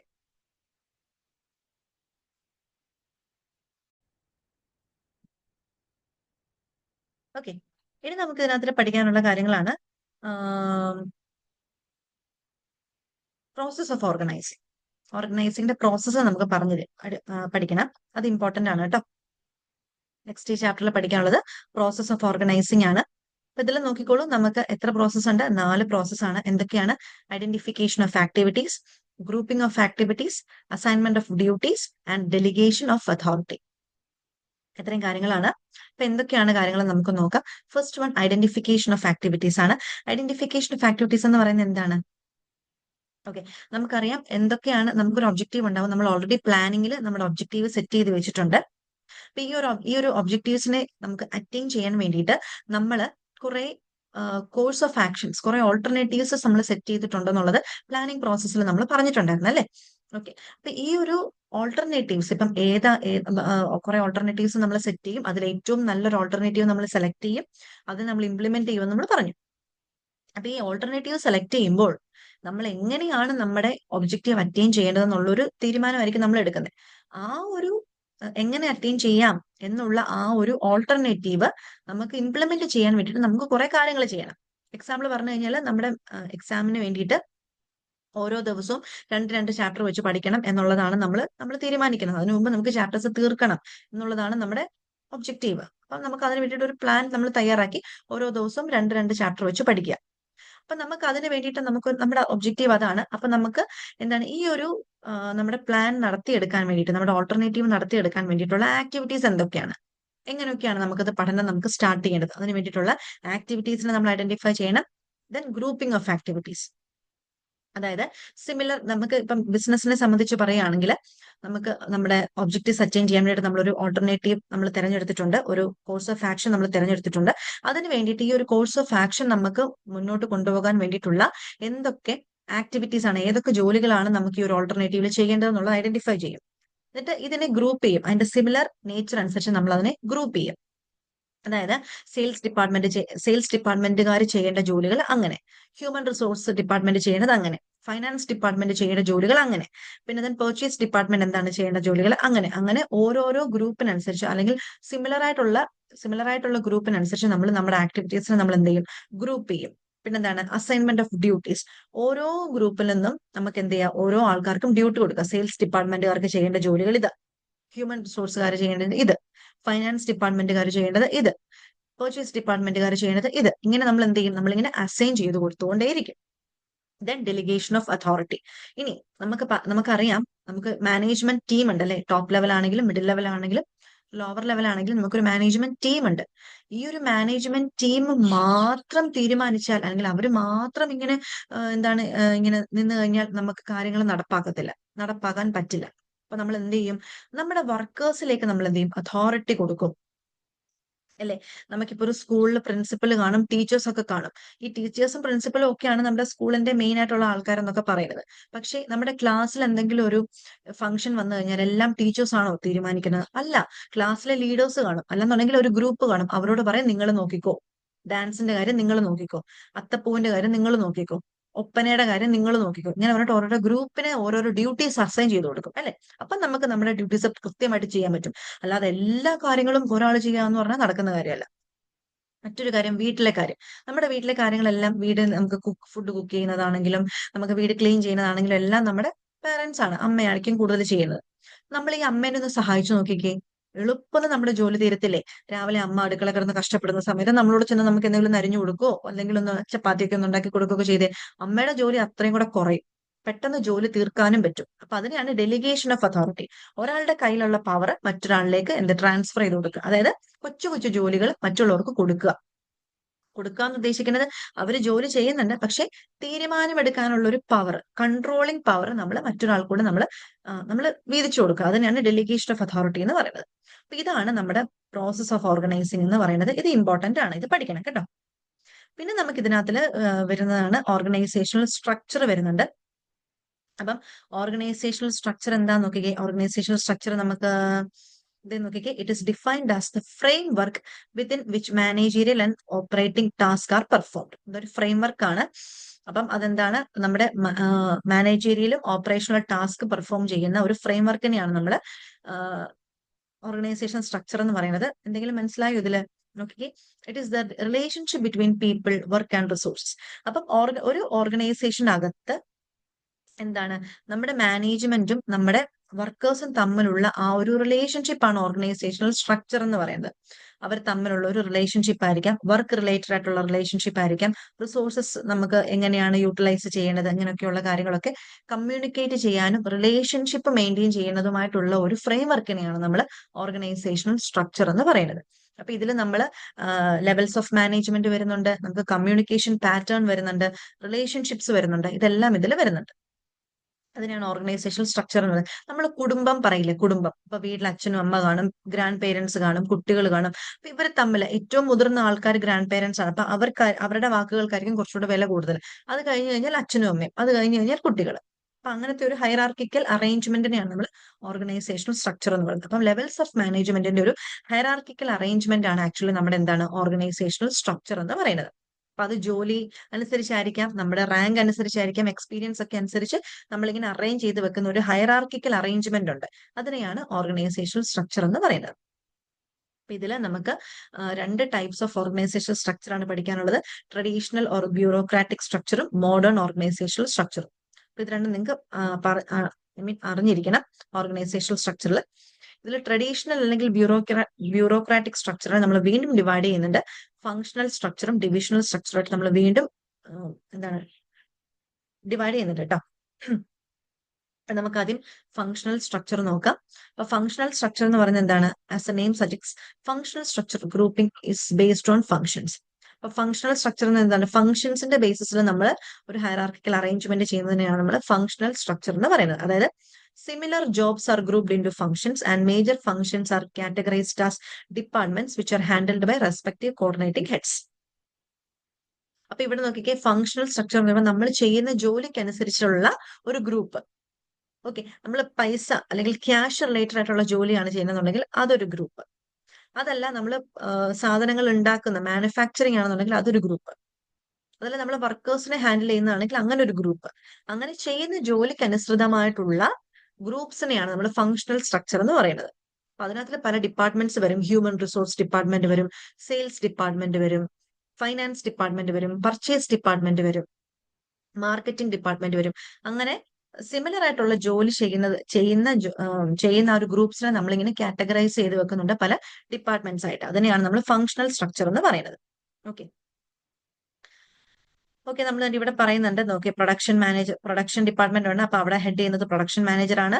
personal manager, അതായത് ഹ്യൂമൻ റിസോഴ്സ് ഡിപ്പാർട്ട്മെന്റ് ആണ്. അവിടെ ഹെഡ് ചെയ്യുന്ന മാനേജറിനെ നമ്മൾ പേഴ്സണൽ മാനേജർ. മാർക്കറ്റിംഗ് ഡിപ്പാർട്ട്മെന്റ് ഉണ്ട്, അവിടുത്തെ മാനേജറിനെ marketing manager. Then finance department head ചെയ്യുന്ന ആള് ഫൈനാൻസ് മാനേജർ. ദെൻ അവർക്ക് സൂപ്പറിൻറ്റൻസും ഉണ്ടാവും, സൂപ്പർവൈസർ ഒക്കെ പറഞ്ഞിട്ട് ഇതൊരു ഓർഗനൈസേഷൻ സ്ട്രക്ചർ ആണ്. ജസ്റ്റ് ഒന്ന് ഓർത്ത് വെച്ചിരിക്കുക കേട്ടോ. അതിനകത്ത് എങ്ങനെയാണ് വരുന്നത്, ഹൈറാർക്കിക്കൽ അറേഞ്ച്മെന്റ് ആണ്. എങ്ങനെയാണ് അവിടുത്തെ ആൾക്കാരുടെ നമ്മുടെ ജോബ് അനുസരിച്ചും അവരുടെ എന്താണ് ആ ഒരു ഡ്യൂട്ടി എക്സ്പീരിയൻസും ഒക്കെ അനുസരിച്ച് എങ്ങനെയാണ് അസൈൻ ചെയ്യുന്നത് എന്നുള്ളതാണ് ഇവിടെ പറയുന്നത്. Okay, next one divisional structure ആണ്. അപ്പൊ ഡിവിഷണൽ സ്ട്രക്ചർ എന്താണെന്നുള്ളത് നമുക്ക് നോക്കാം. ഓക്കെ, നെക്സ്റ്റ് വൺ ആണ് ഡിവിഷണൽ സ്ട്രക്ചർ. ഡിവിഷണൽ സ്ട്രക്ചർ എന്ന് പറയുന്നത് എന്താണ്? ഇപ്പൊ ഒരേ കമ്പനിയിൽ തന്നെ മൾട്ടിപ്പിൾ പ്രൊഡക്ട്സ് നമ്മൾ വിൽക്കുന്നുണ്ടെന്ന് വിചാരിക്കാം. ഫോർ എക്സാമ്പിൾ നമ്മൾ പറഞ്ഞു കഴിഞ്ഞാല് ഇപ്പോ എന്താണ്, ലൈഫ് ബോയ് എന്ന് പറയുന്ന ഒരു ബ്രാൻഡ്. ഈ ഒരു ബ്രാൻഡ് ഇതിൽ തന്നെ നമുക്ക് ലൈഫ് ബോയ് സോപ്പ് ഉണ്ടാവാം, ലൈഫ് ബോയ് ഹാൻഡ് വാഷ് ഉണ്ടാവാം. പോട്ടെ, അത് വേണ്ട. മൾട്ടിപ്പിൾ പ്രൊഡക്ട്സ് വിൽക്കുന്ന ഏതാണ്? മിൽമ. നമ്മുടെ മിൽമയിൽ എന്തൊക്കെ പ്രൊഡക്റ്റ് ഉണ്ട്? പാലുണ്ട്, മിൽമ മിൽക്ക് ഉണ്ട്, തൈരുണ്ട്, നെയ്യുണ്ട്, ബട്ടർ ഉണ്ട്, പിന്നെ എന്താണ്, പേടയില്ലേ പേട, അതുണ്ട്, ലസ്സി കിട്ടുന്നുണ്ട്, ഐസ്ക്രീം ഉണ്ട്, അല്ലെ? എന്തൊക്കെ പ്രൊഡക്ട്സ് ആണ്! മിൽമ എന്ന് പറയുന്ന ബ്രാൻഡ് തന്നെ മൾട്ടിപ്പിൾ പ്രൊഡക്ട്സ് ആണ് വിൽക്കുന്നത്. നമ്മുടെ തൊട്ട് മുമ്പ് പറഞ്ഞ ഫംഗ്ഷണൽ ഡിപ്പാർട്ട്മെന്റില് നമ്മുടെ കമ്പനിയിലുള്ള ഫംഗ്ഷൻസ്, അതായത് ഫൈനാൻസ് ഡിപ്പാർട്ട്മെന്റ് കാണും, മാർക്കറ്റിംഗ് ഡിപ്പാർട്ട്മെന്റ് കാണും, ഹ്യൂമൻ റിസോഴ്സ് ഡിപ്പാർട്ട്മെന്റ് കാണും. അങ്ങനെ ചെയ്യുന്ന ജോലിക്ക് അനുസൃതമായിട്ടാണ് നമ്മളവിടെ ഡിവിഷൻ നടക്കുന്നത്. ഫംഗ്ഷണൽ ഡിപ്പാർട്ട്മെന്റിൽ, ഫംഗ്ഷണൽ സ്ട്രക്ചറിൽ. അതാണ് ഇവിടെ പറഞ്ഞത്. പക്ഷെ നോക്കിക്കേ, ഒരു ഡിവിഷണൽ സ്ട്രക്ചർ എന്ന് പറഞ്ഞാൽ എന്താണ്? ഒരേ കമ്പനിയിൽ മൾട്ടിപ്പിൾ പ്രൊഡക്റ്റ് അവർ വിൽക്കുന്നുണ്ടെന്നുണ്ടെങ്കിൽ ആ ഓരോ പ്രൊഡക്റ്റും ഹാൻഡിൽ ചെയ്യാൻ വേണ്ടിയിട്ട് ഒരു വിങ് കാണും. ഒരു മിൽക്ക് എന്ന് പറയുന്ന ആ ഒരു സെക്ഷൻ, അത് ഹാൻഡിൽ ചെയ്യാനായിട്ട് കുറെ പേര് കാണും. കേർഡ്, അതിന്റെ സെക്ഷൻ ഹാൻഡിൽ ചെയ്യാൻ കുറച്ച് പേര് കാണും. ലസ്സി, അത് ഹാൻഡിൽ ചെയ്യാൻ കുറച്ച് പേര് കാണും. അങ്ങനെ, അതാണ് ഇവിടെ പറയുന്നത്. ഇത് ജസ്റ്റ് എക്സാമ്പിൾ ആണ് കേട്ടോ. ഇങ്ങനെ ആയിരിക്കണം എന്നില്ല. ഇങ്ങനെ ആയിരിക്കണം മീൻസ് മിൽമേൽ ഇങ്ങനെ ആയിരിക്കണമെന്നില്ല. നിങ്ങൾക്ക് മനസ്സിലാകാൻ വേണ്ടി പറഞ്ഞതാണ്. ഒരേ കമ്പനി ഡിഫറെന്റ് അല്ലെങ്കിൽ മൾട്ടിപ്പിൾ പ്രോഡക്റ്റ് പ്രൊഡ്യൂസ് ചെയ്യുന്നുണ്ടെങ്കിൽ, മൾട്ടിപ്പിൾ പ്രൊഡക്റ്റ് ഒക്കെ ഹാൻഡിൽ ചെയ്യുന്ന ഒരു കമ്പനി ആണെന്നുണ്ടെങ്കിൽ ഓരോ പ്രോഡക്റ്റ് ഹാൻഡിൽ ചെയ്യാനും ഒരു ടീം ഉണ്ടാവും. അതിനെയാണ് ഡിവിഷണൽ സ്ട്രക്ചർ എന്ന് പറയുന്നത്. ഇത് നോക്കിക്കേ, നമ്മുടെ കമ്പനിയുടെ ഒരു സിഇഒ ഉണ്ടാവും. ആ സിഇഒ നമ്മുടെ ആ ഒരു കമ്പനിയിൽ എന്താണ്, പല പല പ്രൊഡക്റ്റ് ഉണ്ടായി. ഇപ്പൊ നോക്കിക്കേ, product X, product Y, product Z. നമ്മുടെ ഒരു കമ്പനിയുടെ പ്രൊഡക്റ്റ്, ആദ്യത്തെ പ്രൊഡക്റ്റ് ഒരു സോപ്പ് ആയിരിക്കും. രണ്ടാമത്തെ പ്രൊഡക്റ്റ് ഒരു എന്താണ്, കോസ്മെറ്റിക് ഐറ്റം ആയിരിക്കാം. മൂന്നാമത്തെ പ്രൊഡക്റ്റ് ഒരു ഫുഡ് പ്രൊഡക്റ്റ് ആയിരിക്കാം. സെയിം കമ്പനി തന്നെ 3 തരത്തിലുള്ള പ്രൊഡക്റ്റ് ആണ് വിൽക്കുന്നത്. ഒന്ന് സോപ്പ്, രണ്ടാമത്തേത് മറ്റു കോസ്മെറ്റിക് ഐറ്റംസ്, മൂന്നാമത്തേത് എന്താണ്, ഫുഡ് ഐറ്റംസ്. അപ്പം ഓരോ പ്രൊഡക്റ്റിനും അതിന്റെ താഴെ എന്തുണ്ടാവും? ഓരോ ഫങ്ഷണൽ ഡിപ്പാർട്ട്മെന്റ് ഉണ്ടായിരിക്കും. ആരാണ്ട് ഡിപ്പാർട്ട്മെന്റ് ഉണ്ടായിരിക്കും. Marketing department, finance department, HR department, അങ്ങനെ ഇവിടെ. പിന്നെ നമ്മുടെ കോസ്മെറ്റിക്സ് പ്രൊഡക്റ്റ് ആണെന്നുണ്ടെങ്കിൽ അതിന്റെ താഴെ ഉണ്ടായിരിക്കും അതുപോലെ, ഇതിന്റെ താഴെ ഉണ്ടായിരിക്കും അതുപോലെ. അതാണ് ഡിവിഷണൽ ഡിപ്പാർട്ട്മെന്റ് എന്ന് പറയുന്നത്. ഡിവിഷണൽ സ്ട്രക്ചർ എന്ന് പറയുന്നത് എന്താണ്? സെയിം കമ്പനി മൾട്ടിപ്പിൾ പ്രൊഡക്റ്റ്, അതിൽ ഒന്നിൽ കൂടുതൽ പ്രൊഡക്റ്റ് അവര് പ്രൊഡ്യൂസ് ചെയ്യുന്നുണ്ടെന്നുണ്ടെങ്കിൽ ഓരോ പ്രൊഡക്റ്റിനും എന്തുണ്ടായിരിക്കും? ഓരോരോ ഫങ്ഷണൽ സ്ട്രക്ചർ ഉണ്ടായിരിക്കും. ഓരോ പ്രൊഡക്റ്റ് ഹാൻഡിൽ ചെയ്യാനും മാനേജേഴ്സ് ഉണ്ടാവും. അതിന്റെ താഴെ താഴെ പല പല ഡിപ്പാർട്ട്മെന്റ്സ് ഉണ്ടാവും. അതാണ് ഡിവിഷണൽ സ്ട്രക്ചർ എന്ന് പറയുന്നത്. ഓക്കെ, രണ്ടാമത്തേതാണ് നമുക്ക് മോഡേൺ ഓർഗനൈസേഷണൽ സ്ട്രക്ചർ എന്ന് പറയുന്നത്. അപ്പം മോഡേൺ ഓർഗനൈസേഷണൽ സ്ട്രക്ചർ എന്താണ്? അപ്പം ട്രഡീഷണൽ ഓർഗനൈസേഷൻ ആണ് നമ്മൾ തൊട്ട് മുമ്പ് പറഞ്ഞത്. ട്രഡീഷണൽ ഓർഗനൈസേഷനകത്താണ് നമ്മൾ ഫങ്ഷണൽ സ്ട്രക്ചറും ഡിവിഷണൽ സ്ട്രക്ചറും ഒക്കെ പറഞ്ഞത്. പക്ഷേ ഈ ഒരു ട്രഡീഷണൽ സ്ട്രക്ചർ എന്ന് പറയുന്നത് കുറച്ചുകൂടെ റിജിഡും കോംപ്ലക്സും ഫിക്സ്ഡ് ഒക്കെയാണ്. അതായത് നമുക്ക് പെട്ടെന്ന് മാറ്റാൻ പറ്റുന്ന ഒരു സ്ട്രക്ചർ അല്ല നമ്മുടെ ട്രഡീഷണൽ സ്ട്രക്ചർ എന്ന് പറയുന്നത്. അപ്പൊ അതിനെ ഒന്ന് എന്താണ്, റീപ്ലേസ് ചെയ്തുകൊണ്ട് വന്നിട്ടുള്ള ഒരു പുതിയൊരു ഓർഗനൈസേഷണൽ സ്ട്രക്ചറാണ് മോഡേൺ ഓർഗനൈസേഷണൽ സ്ട്രക്ചേഴ്സ് എന്ന് പറയുന്നത്. ഓക്കെ, അപ്പൊ ഇതിനകത്തിൽ എന്താ പറയുന്നത്? ഈ മോഡേൺ ഓർഗനൈസേഷണൽ സ്ട്രക്ചേഴ്സിൽ നമ്മൾ യൂസ് ചെയ്യുന്നതാണ് ടീം സ്ട്രക്ചർ ഉണ്ട്, മെട്രിക് സ്ട്രക്ചർ, പ്രോജക്ട് സ്ട്രക്ചർ. ഇത് മൂന്നുമാണ് നമ്മൾ ഇതിനകത്തിൽ കൂടുതലായിട്ട് നമ്മൾ യൂസ് ചെയ്യുന്നത്, അല്ലെങ്കിൽ കോമൺലി യൂസ്ഡ് മോഡേൺ സ്ട്രക്ചേഴ്സ് ഇത് മൂന്നെണ്ണമാണ്: team structure, matrix structure and project structure. ഇതെന്താണെന്നുള്ളത് നമുക്ക് നോക്കാം. സോ ഇത് കഴിഞ്ഞ് കഴിഞ്ഞാൽ പിന്നെ നമുക്ക് പറയാനുള്ളത് formal and informal organisation. Yes, team structure എന്ന് പറയുന്നത് എന്താണ്? ഈ ഒരു ഓർഗനൈസേഷൻ സ്ട്രക്ചർ എങ്ങനെയാണ് മെയ്ഡ് ചെയ്തിട്ടുണ്ടാവുക? ടീംസ് ആണ്, made up of teams and each team works towards a common goal. Team structure എന്ന് പറയുന്നത് ഇതെന്താണ്? ഓരോരോ ടീംസ് ആക്കും, നമ്മുടെ വർക്കേഴ്സിനെ ഓരോരോ ടീം ആക്കും, ഓരോ ടീമിനും ഓരോ ജോലി കൊടുക്കും. ഈ ജോലി എല്ലാം കൂടി എന്തിനു വേണ്ടിയിട്ടുള്ളതാണ്? നമ്മുടെ ഒബ്ജക്റ്റീവിനെ അച്ചീവ് ചെയ്യാൻ വേണ്ടിയിട്ടാണ്. ഒരു സദ്യ ഉണ്ടാക്കണം വീട്ടില് സദ്യ ഉണ്ടാക്കണമെങ്കിൽ എന്തൊക്കെ കാര്യങ്ങൾ വേണം? അവിയല് വേണം, സാമ്പാർ വേണം, പുളിശ്ശേരി വേണം, തോരൻ വേണം, മെഴുക്കുരുട്ടി വേണം, പായസം വേണം, അല്ലേ? അപ്പം ഇതെല്ലാം ഒരാളെ കൊണ്ട് പറ്റത്തില്ല ഒറ്റയ്ക്ക്. അപ്പൊ എന്ത് ചെയ്യും? ഒരാള് ഒരു 2-3 പേര് അവിയൽ സെക്ഷൻ, 2-3 പേര് സാമ്പാർ വെക്കാൻ, 2-3 പേര് പരിപ്പ് വെക്കാൻ, 2-3 പേര് പായസം വെക്കാൻ. ഓക്കെ, അപ്പൊ ഓരോരുത്തർക്കും ഓരോരോ ജോലി കൊടുത്തു. ഇവരെല്ലാരും ഉണ്ടാക്കി കഴിയുമ്പോൾ നമുക്ക് എന്ത് കിട്ടും? നമ്മുടെ സദ്യ റെഡി. അതാണ് ടീം സ്ട്രക്ചർ എന്ന് പറയുന്നത്. ടീം ഉണ്ടാക്കുക, ഓരോ ടീമിനും ഓരോരോ ജോലി കൊടുക്കുക. Next one, metric structure. എന്താണ് ഈ മെട്രിക്സ് എന്ന് പറയുന്നത്? നോക്കിക്കേ, it is N effective system for project based organisations. Project based organisations, ഈ പ്രോജക്ട് ബേസ്ഡ് എന്ന് പറയുമ്പോൾ ഇത്ര നിശ്ചിത കാലയളവിൽ ചെയ്ത് തീർക്കേണ്ട ഒരു കാര്യത്തിനാണ് നമ്മൾ പ്രോജക്ട് എന്ന് പറയുന്നത്, കേട്ടോ. ഒരു വർഷം കൊണ്ട് അല്ലെങ്കിൽ 2 വർഷം കൊണ്ട് നമ്മൾ ചെയ്ത് തീർക്കേണ്ട ഒരു കാര്യം. നമ്മൾ ഈ വലിയ വലിയ ഫ്ലാറ്റ് ഒക്കെ പണിയത്തില്ലേ, അതൊക്കെ ഓരോ പ്രോജക്റ്റ് ആണ്. ഒരു 5 വർഷം കൊണ്ട് തീർക്കേണ്ട ഒരു ജോലിയാണ് പ്രോജക്റ്റ്. ഈ 5 വർഷം കൊണ്ട് നമ്മളിത് തീർക്കണം. അതിനാണ് പ്രോജക്റ്റ് എന്ന് പറയുന്നത്. അപ്പൊ ഈ ഒരു പ്രോജക്റ്റ് ബേസ്ഡ് ജോലികൾ, ഇന്ന ടൈം ലിമിറ്റ് ഉള്ള ജോലികൾ, ആ ജോലികൾ ചെയ്ത് തീർക്കാൻ വേണ്ടിയിട്ട് നമുക്ക് ഏറ്റവും കൂടുതൽ നമ്മളെ സഹായിക്കുന്ന ഒരു ഓർഗനൈസേഷണൽ സ്ട്രക്ചർ ആണ് മെട്രിക് സ്ട്രക്ചർ എന്ന് പറയുന്നത്. അതെന്താണെന്ന് നോക്കിക്കേ. Under this structure different specialists from different functional department work on one or more project. Each specific project is assigned a project manager and is allocated all the necessary resources required to fulfill the project objective. അപ്പൊ ഇവിടെ നോക്കിക്കേ, two managers, project manager and functional manager. ഇവിടെ എന്താണ് metric structure പറയുമ്പോൾ ഇവിടെ നമുക്ക് രണ്ട് managers വരുന്നുണ്ട്. ഒന്ന് പ്രോജക്ട് മാനേജറും ഒന്ന് ഫംഗ്ഷണൽ മാനേജേഴ്സ് ഉണ്ടാവും. ഇവിടെ മെട്രിക് സ്ട്രക്ചർ എന്ന് പറയുന്നത് നമുക്ക് 5 വർഷം കൊണ്ട് ചെയ്തു തീർക്കേണ്ട ഒരു ജോലി എങ്ങനെ മാക്സിമം എളുപ്പം ചെയ്തു തീർക്കാൻ പറ്റും, ആ ഒരു ടൈം സ്പാനിനുള്ളിൽ നമുക്ക് എങ്ങനെയൊക്കെ നമുക്ക് ഒബ്ജക്റ്റീവ്സിനെ അറ്റൈൻ ചെയ്യാമെന്നൊക്കെയുള്ള കാര്യങ്ങൾ തീരുമാനിക്കുകയും അതിനനുസരിച്ച് ചെയ്യുകയും ചെയ്യുന്നതാണ് മെട്രിക് സ്ട്രക്ചർ. അപ്പൊ അതിന് വേണ്ടിയിട്ട് നമുക്ക് സ്പെഷ്യലിസ്റ്റിനെ തന്നെ ആവശ്യമാണ്. ഇപ്പൊ ഫൈനാൻസ് ഡിപ്പാർട്ട്മെന്റ് ആണെങ്കിലും, HR ഡിപ്പാർട്ട്മെന്റ് ആണെങ്കിലും, മാർക്കറ്റിംഗ് ഡിപ്പാർട്ട്മെന്റ് ആണെങ്കിലും, R&D ഡിപ്പാർട്ട്മെന്റ് ആണെങ്കിലും എല്ലാം. അപ്പം R&D എന്ന് പറയുന്നത് റിസർച്ച് ആൻഡ് ഡെവലപ്മെന്റ് ആണ് കേട്ടോ. ഇപ്പം റിസർച്ച് ആൻഡ് ഡെവലപ്മെന്റ് ആണെങ്കിലും പർച്ചേസ് ഡിപ്പാർട്ട്മെന്റ് ആണെങ്കിലും എല്ലായിടത്തും ഒരു സ്പെഷ്യലൈസ്ഡ് ആയിട്ടുള്ള ആൾക്കാർ തന്നെ വേണം. കാരണം 5 വർഷം കൊണ്ട് നമുക്ക് തീർക്കണം. അപ്പൊ അത് എത്രത്തോളം എഫക്റ്റീവായിട്ട് നമുക്ക് തീർക്കാൻ പറ്റും എന്നൊക്കെയുള്ള കാര്യങ്ങൾ തീരുമാനിക്കാൻ വേണ്ടിയിട്ട് സ്പെഷ്യലിസ്റ്റ് ആയിട്ടുള്ള ആൾക്കാർ തന്നെ വേണം. അവരെന്ത് ചെയ്യുന്നുണ്ട്, അവർ വന്നിട്ട് അവര് വർക്കേഴ്സിനെ കൊണ്ട് പണിയെടുപ്പിക്കുകയാണ്. അപ്പൊ അതിനെയാണ് മെട്രിക് സ്ട്രക്ചർ എന്ന് പറയുന്നത്. ഇവിടെ ടീമായിട്ടല്ല, ഈ ടീമിന് ഇത് കൊടുത്തു, ഈ ടീമിന് ഇത് കൊടുത്തു, അങ്ങനെയല്ല. സ്പെഷ്യലിസ്റ്റുകൾ ഉണ്ടാവും, അവരൊരു പ്ലാൻ വർക്ക്ഔട്ട് ചെയ്യും, അതിനനുസരിച്ചായിരിക്കും എന്ത് ചെയ്യുന്നത്, ഇത് നമുക്ക് വർക്ക് മുന്നോട്ട് പോകുന്നത്. ഇത് കൂടുതലും മെട്രിക് സ്ട്രക്ചർ ഏത് ടൈപ്പ് ഓഫ് വർക്കിലാണ് കൂടുതലും എഫക്റ്റീവ് ആയിട്ടുള്ളത്, പ്രോജക്ട് ബേസ്ഡ് ആണ്. അത് നമുക്ക് ഒരു നിശ്ചിത കാലയളവിൽ ചെയ്ത് തീർക്കേണ്ടതായിട്ടുള്ള ജോലികൾക്ക് ചെയ്ത് തീർക്കാൻ വേണ്ടിയിട്ടാണ് metric structure of organisational structure നമ്മൾ ഡിപ്പെൻഡ് ചെയ്യുന്നത്.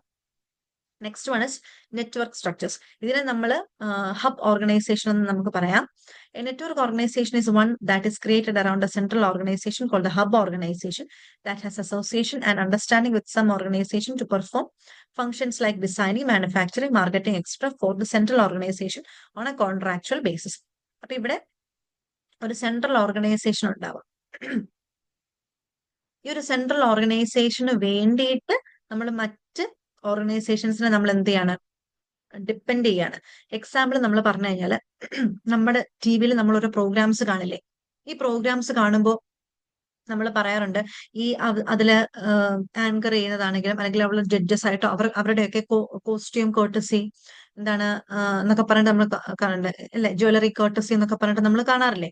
അവർക്ക് ഡ്രസ്സ് കൊടുക്കുന്നതും അവരുടെ ഓർണമെന്റ്സ് ഡിസൈൻ ചെയ്യുന്നതാണെങ്കിലും അവർക്ക് ഓർണമെന്റ്സ് കൊടുക്കുന്നതും അല്ലെങ്കിൽ അവിടുത്തെ ഒരു സെറ്റ്, ഒരു ഫ്ലോർ സെറ്റ് ചെയ്യുന്നതും ഒക്കെ പല പല പല പല ഡിസൈനിങ് കമ്പനീസ് ആയിരിക്കും.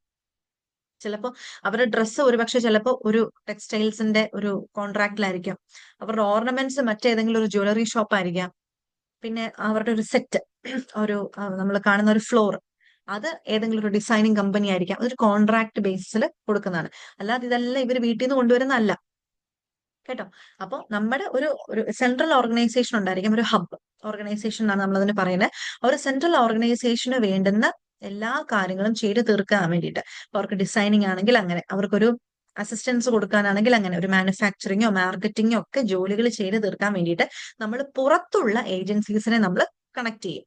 അതിനെയാണ് നമ്മൾ നെറ്റ്വർക്ക് ഓർഗനൈസേഷൻ എന്ന് പറയുന്നത്, സ്ട്രക്ചർ എന്ന് പറയുന്നത്. അപ്പൊ നമ്മുടെ കമ്പനിക്ക് വേണ്ടിയിട്ട്, നമ്മുടെ കമ്പനിയിലുള്ള ജോലികൾ ചെയ്ത് തീർക്കാൻ വേണ്ടിയിട്ട്, ജോലികൾ ചെയ്ത് തീർക്കാനല്ല, നമ്മുടെ കമ്പനിക്ക് വേണ്ടിയിട്ടുള്ള ഡിസൈനിങ്ങും നമ്മുടെ മാർക്കറ്റിങ്ങും നമ്മുടെ സെയിൽസിനെ പ്രൊമോട്ട് ചെയ്യാനും പ്രൊമോഷണൽ ആക്ടിവിറ്റീസിനും ഒക്കെ വേണ്ടിയിട്ട് നമ്മൾ പുറത്തുള്ള മറ്റ് ഓർഗനൈസേഷനെ നമ്മൾ ഡിപ്പെൻഡ് ചെയ്യും. അത് കോൺട്രാക്ട് ബേസിസിലായിരിക്കും. അതായത് 1 വർഷത്തേക്ക് അല്ലെങ്കിൽ 2 വർഷത്തേക്കുള്ള ഒരു കോൺട്രാക്ട് ബേസിസിലായിരിക്കും നമ്മൾ അവരെ ഡിപ്പെൻഡ് ചെയ്യുന്നത്. അപ്പൊ അങ്ങനെ ചെയ്യുന്നതിനെയാണ് നമ്മൾ നെറ്റ്വർക്ക് സ്ട്രക്ചേഴ്സ് എന്ന് പറയുന്നത്. ക്ലിയർ അല്ലേ? അപ്പൊ അതാണ് മോഡേൺ ഓർഗനൈസേഷൻ സ്ട്രക്ചർ നമുക്ക് പഠിക്കാനുള്ളത്. പിന്നെ നമുക്ക് ഇതിനകത്ത് വരുന്നതാണ് ഫോർമൽ ആൻഡ് ഇൻഫോർമൽ ഓർഗനൈസേഷനെ കുറിച്ച് പറയാനുണ്ട്. അപ്പൊ അത് നമുക്ക് ഇമ്പോർട്ടന്റ് ആണ്. അപ്പൊ ഇതിനകത്ത് നമുക്ക് ചോദിക്കാൻ സാധ്യതയുള്ളത് difference between formal and informal organisation ആണ്. അത് വളരെ ഇമ്പോർട്ടന്റ് ആയിട്ടുള്ളൊരു സംഭവം തന്നെയാണ് കേട്ടോ. ഓക്കെ, ഫോർമൽ ഓർഗനൈസേഷൻ എന്ന് പറയുന്നത് എന്താണ്? Established pattern of relationship among departments, divisions and individuals to achieve well defined goals. അപ്പം ഇവിടെ ഫോർമൽ ഓർഗനൈസേഷൻ എന്ന് പറയുമ്പോൾ നമുക്ക് ഒബ്ജക്റ്റീവ്സിനെ അറ്റൈൻ ചെയ്യാൻ വേണ്ടിയിട്ടുള്ള എല്ലാ കാര്യങ്ങളും അതിനകത്ത് വരുന്നതാണ് ഫോർമൽ ഓർഗനൈസേഷൻ. അപ്പൊ അതിനകത്ത് ഡിപ്പാർട്ട്മെന്റ്സ് വരും, ഡിവിഷൻസ് വരും, നമുക്ക് ഗോൾസിനെ അച്ചീവ് ചെയ്യാൻ വേണ്ടിയിട്ടുള്ളൊരു കാര്യങ്ങളായിരിക്കും ഫോർമൽ ഓർഗനൈസേഷനിൽ വരുന്നത്. ഇൻഫോർമൽ ഓർഗനൈസേഷനിൽ വരുന്നതാണ് ഇമോഷണൽ റിലേഷൻഷിപ്പ് ആണ്. അവിടെ ജോലി ചെയ്യുന്ന ആൾക്കാർ തമ്മിലൊരു റിലേഷൻഷിപ്പ് ഉണ്ടായിരിക്കും അല്ലെ, അവർ തമ്മിലൊരു അറ്റാച്ച്മെന്റ് ഉണ്ടായിരിക്കും, ഒരു ആറ്റിറ്റ്യൂഡ്സ് ഉണ്ടായിരിക്കും, അവരുടെ ഇഷ്ടങ്ങളും അനിഷ്ടങ്ങളും ഒക്കെ ഉണ്ടായിരിക്കും. അതിനാണ് ഇൻഫോർമൽ ഓർഗനൈസേഷൻ എന്ന് പറയുന്നത്. പിന്നെ നെക്സ്റ്റ് വൺ, ഫോർമൽ ഓർഗനൈസേഷന്റെ ക്രിയേഷൻ എന്ന് പറയുന്നത് ടോപ്പ് മാനേജ്മെന്റ് ആണ് ക്രിയേറ്റ് ചെയ്യുന്നത്. പക്ഷെ ഇൻഫോർമൽ ഓർഗനൈസേഷൻ ടോപ്പ് മാനേജ്മെന്റ് ഒന്നും ക്രിയേറ്റ് ചെയ്യുന്നതല്ല. ഇതെന്താണ്, നോർമലി നമ്മൾ 4 പേര് കൂടുമ്പോൾ അല്ലെങ്കിൽ 2 പേര് കൂടുമ്പോൾ നമ്മൾ പെട്ടെന്ന് സംസാരിച്ചൊരു കൂട്ടുണ്ടാകത്തില്ലേ, അത് ആരെങ്കിലും സ്റ്റാർട്ട് ചെയ്ത് തരുന്നതാണോ? അല്ല, അത് നമ്മളായിട്ട് തന്നെ തുടങ്ങുന്നതാണ്. അതൊരു എന്താണ്, ഒരു നാച്ചുറലി അങ്ങനെ വരുന്ന ഒരു റിലേഷൻ ആണ് ഇൻഫോർമൽ ഓർഗനൈസേഷൻ. ദെൻ ഒബ്ജക്റ്റീവ് എന്ന് പറയുന്നത് എന്താണ്, ഈ ഫോർമൽ ഓർഗനൈസേഷൻ ഒബ്ജക്റ്റീവ് എന്ന് പറയുന്നത് എന്താണ്, നമ്മുടെ നമ്മുടെ നമുക്കൊരു ഗോൾ ഉണ്ടാവും. ആ ഗോൾ സെറ്റ് ചെയ്യാൻ വേണ്ടിയിട്ട് കുറച്ച് പ്രീ പ്ലാൻസും ഒബ്ജക്റ്റീവ്സ് പ്രൊസീജിയേഴ്സും മെത്തേഡ്സും ഒക്കെ ഉണ്ടായിരിക്കും.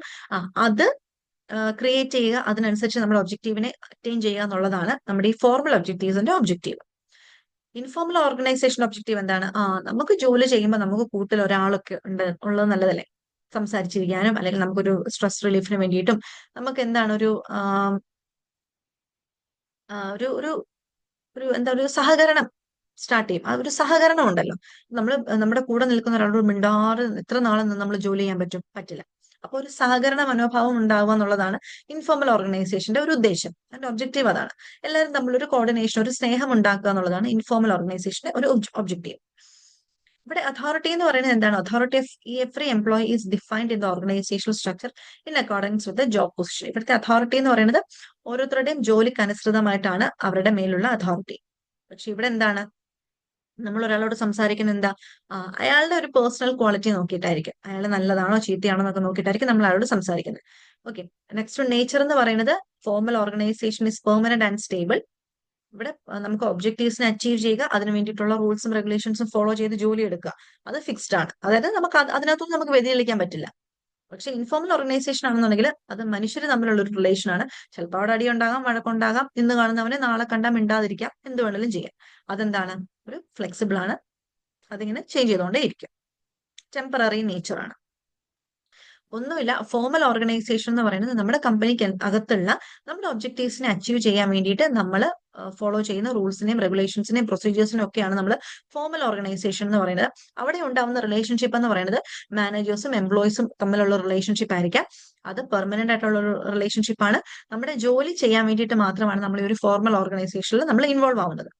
ഇൻഫോർമൽ ഓർഗനൈസേഷൻ എന്ന് പറയുന്നത് അതല്ല, നമ്മൾ മാനസികമായിട്ടുള്ള ഒരു അറ്റാച്ച്മെന്റ്, നമ്മുടെ കൊളീഗ്സുമായിട്ട് നമ്മുടെ സുപ്പീരിയേഴ്സുമായിട്ടൊക്കെ ഉള്ള ഒരു സ്നേഹബന്ധം, റിലേഷൻഷിപ്പ് ആണ് അവിടെ ഇൻഫോർമൽ ഓർഗനൈസേഷനിൽ വരുന്നത്. അതൊരു പെർമനന്റ് ആയിട്ടുള്ളതായിരിക്കത്തില്ല. ചിലപ്പോ നമ്മൾ ഈ ഒരു സ്നേഹബന്ധം മുന്നോട്ട് പോകാം, അല്ലാന്നുണ്ടെങ്കിൽ എന്തെങ്കിലും പ്രശ്നങ്ങളുണ്ടായിട്ട് അങ്ങോട്ടും ഇങ്ങോട്ടും വടി ഉണ്ടാക്കാൻ ഉള്ള സാധ്യതയുണ്ട്. പിന്നെ നമ്മൾ എല്ലാവരോടും മിണ്ടണമെന്നൊന്നുമില്ല, നമുക്ക് ഇഷ്ടമുള്ളവരായിരിക്കും നമ്മൾ മിണ്ടുന്നത്.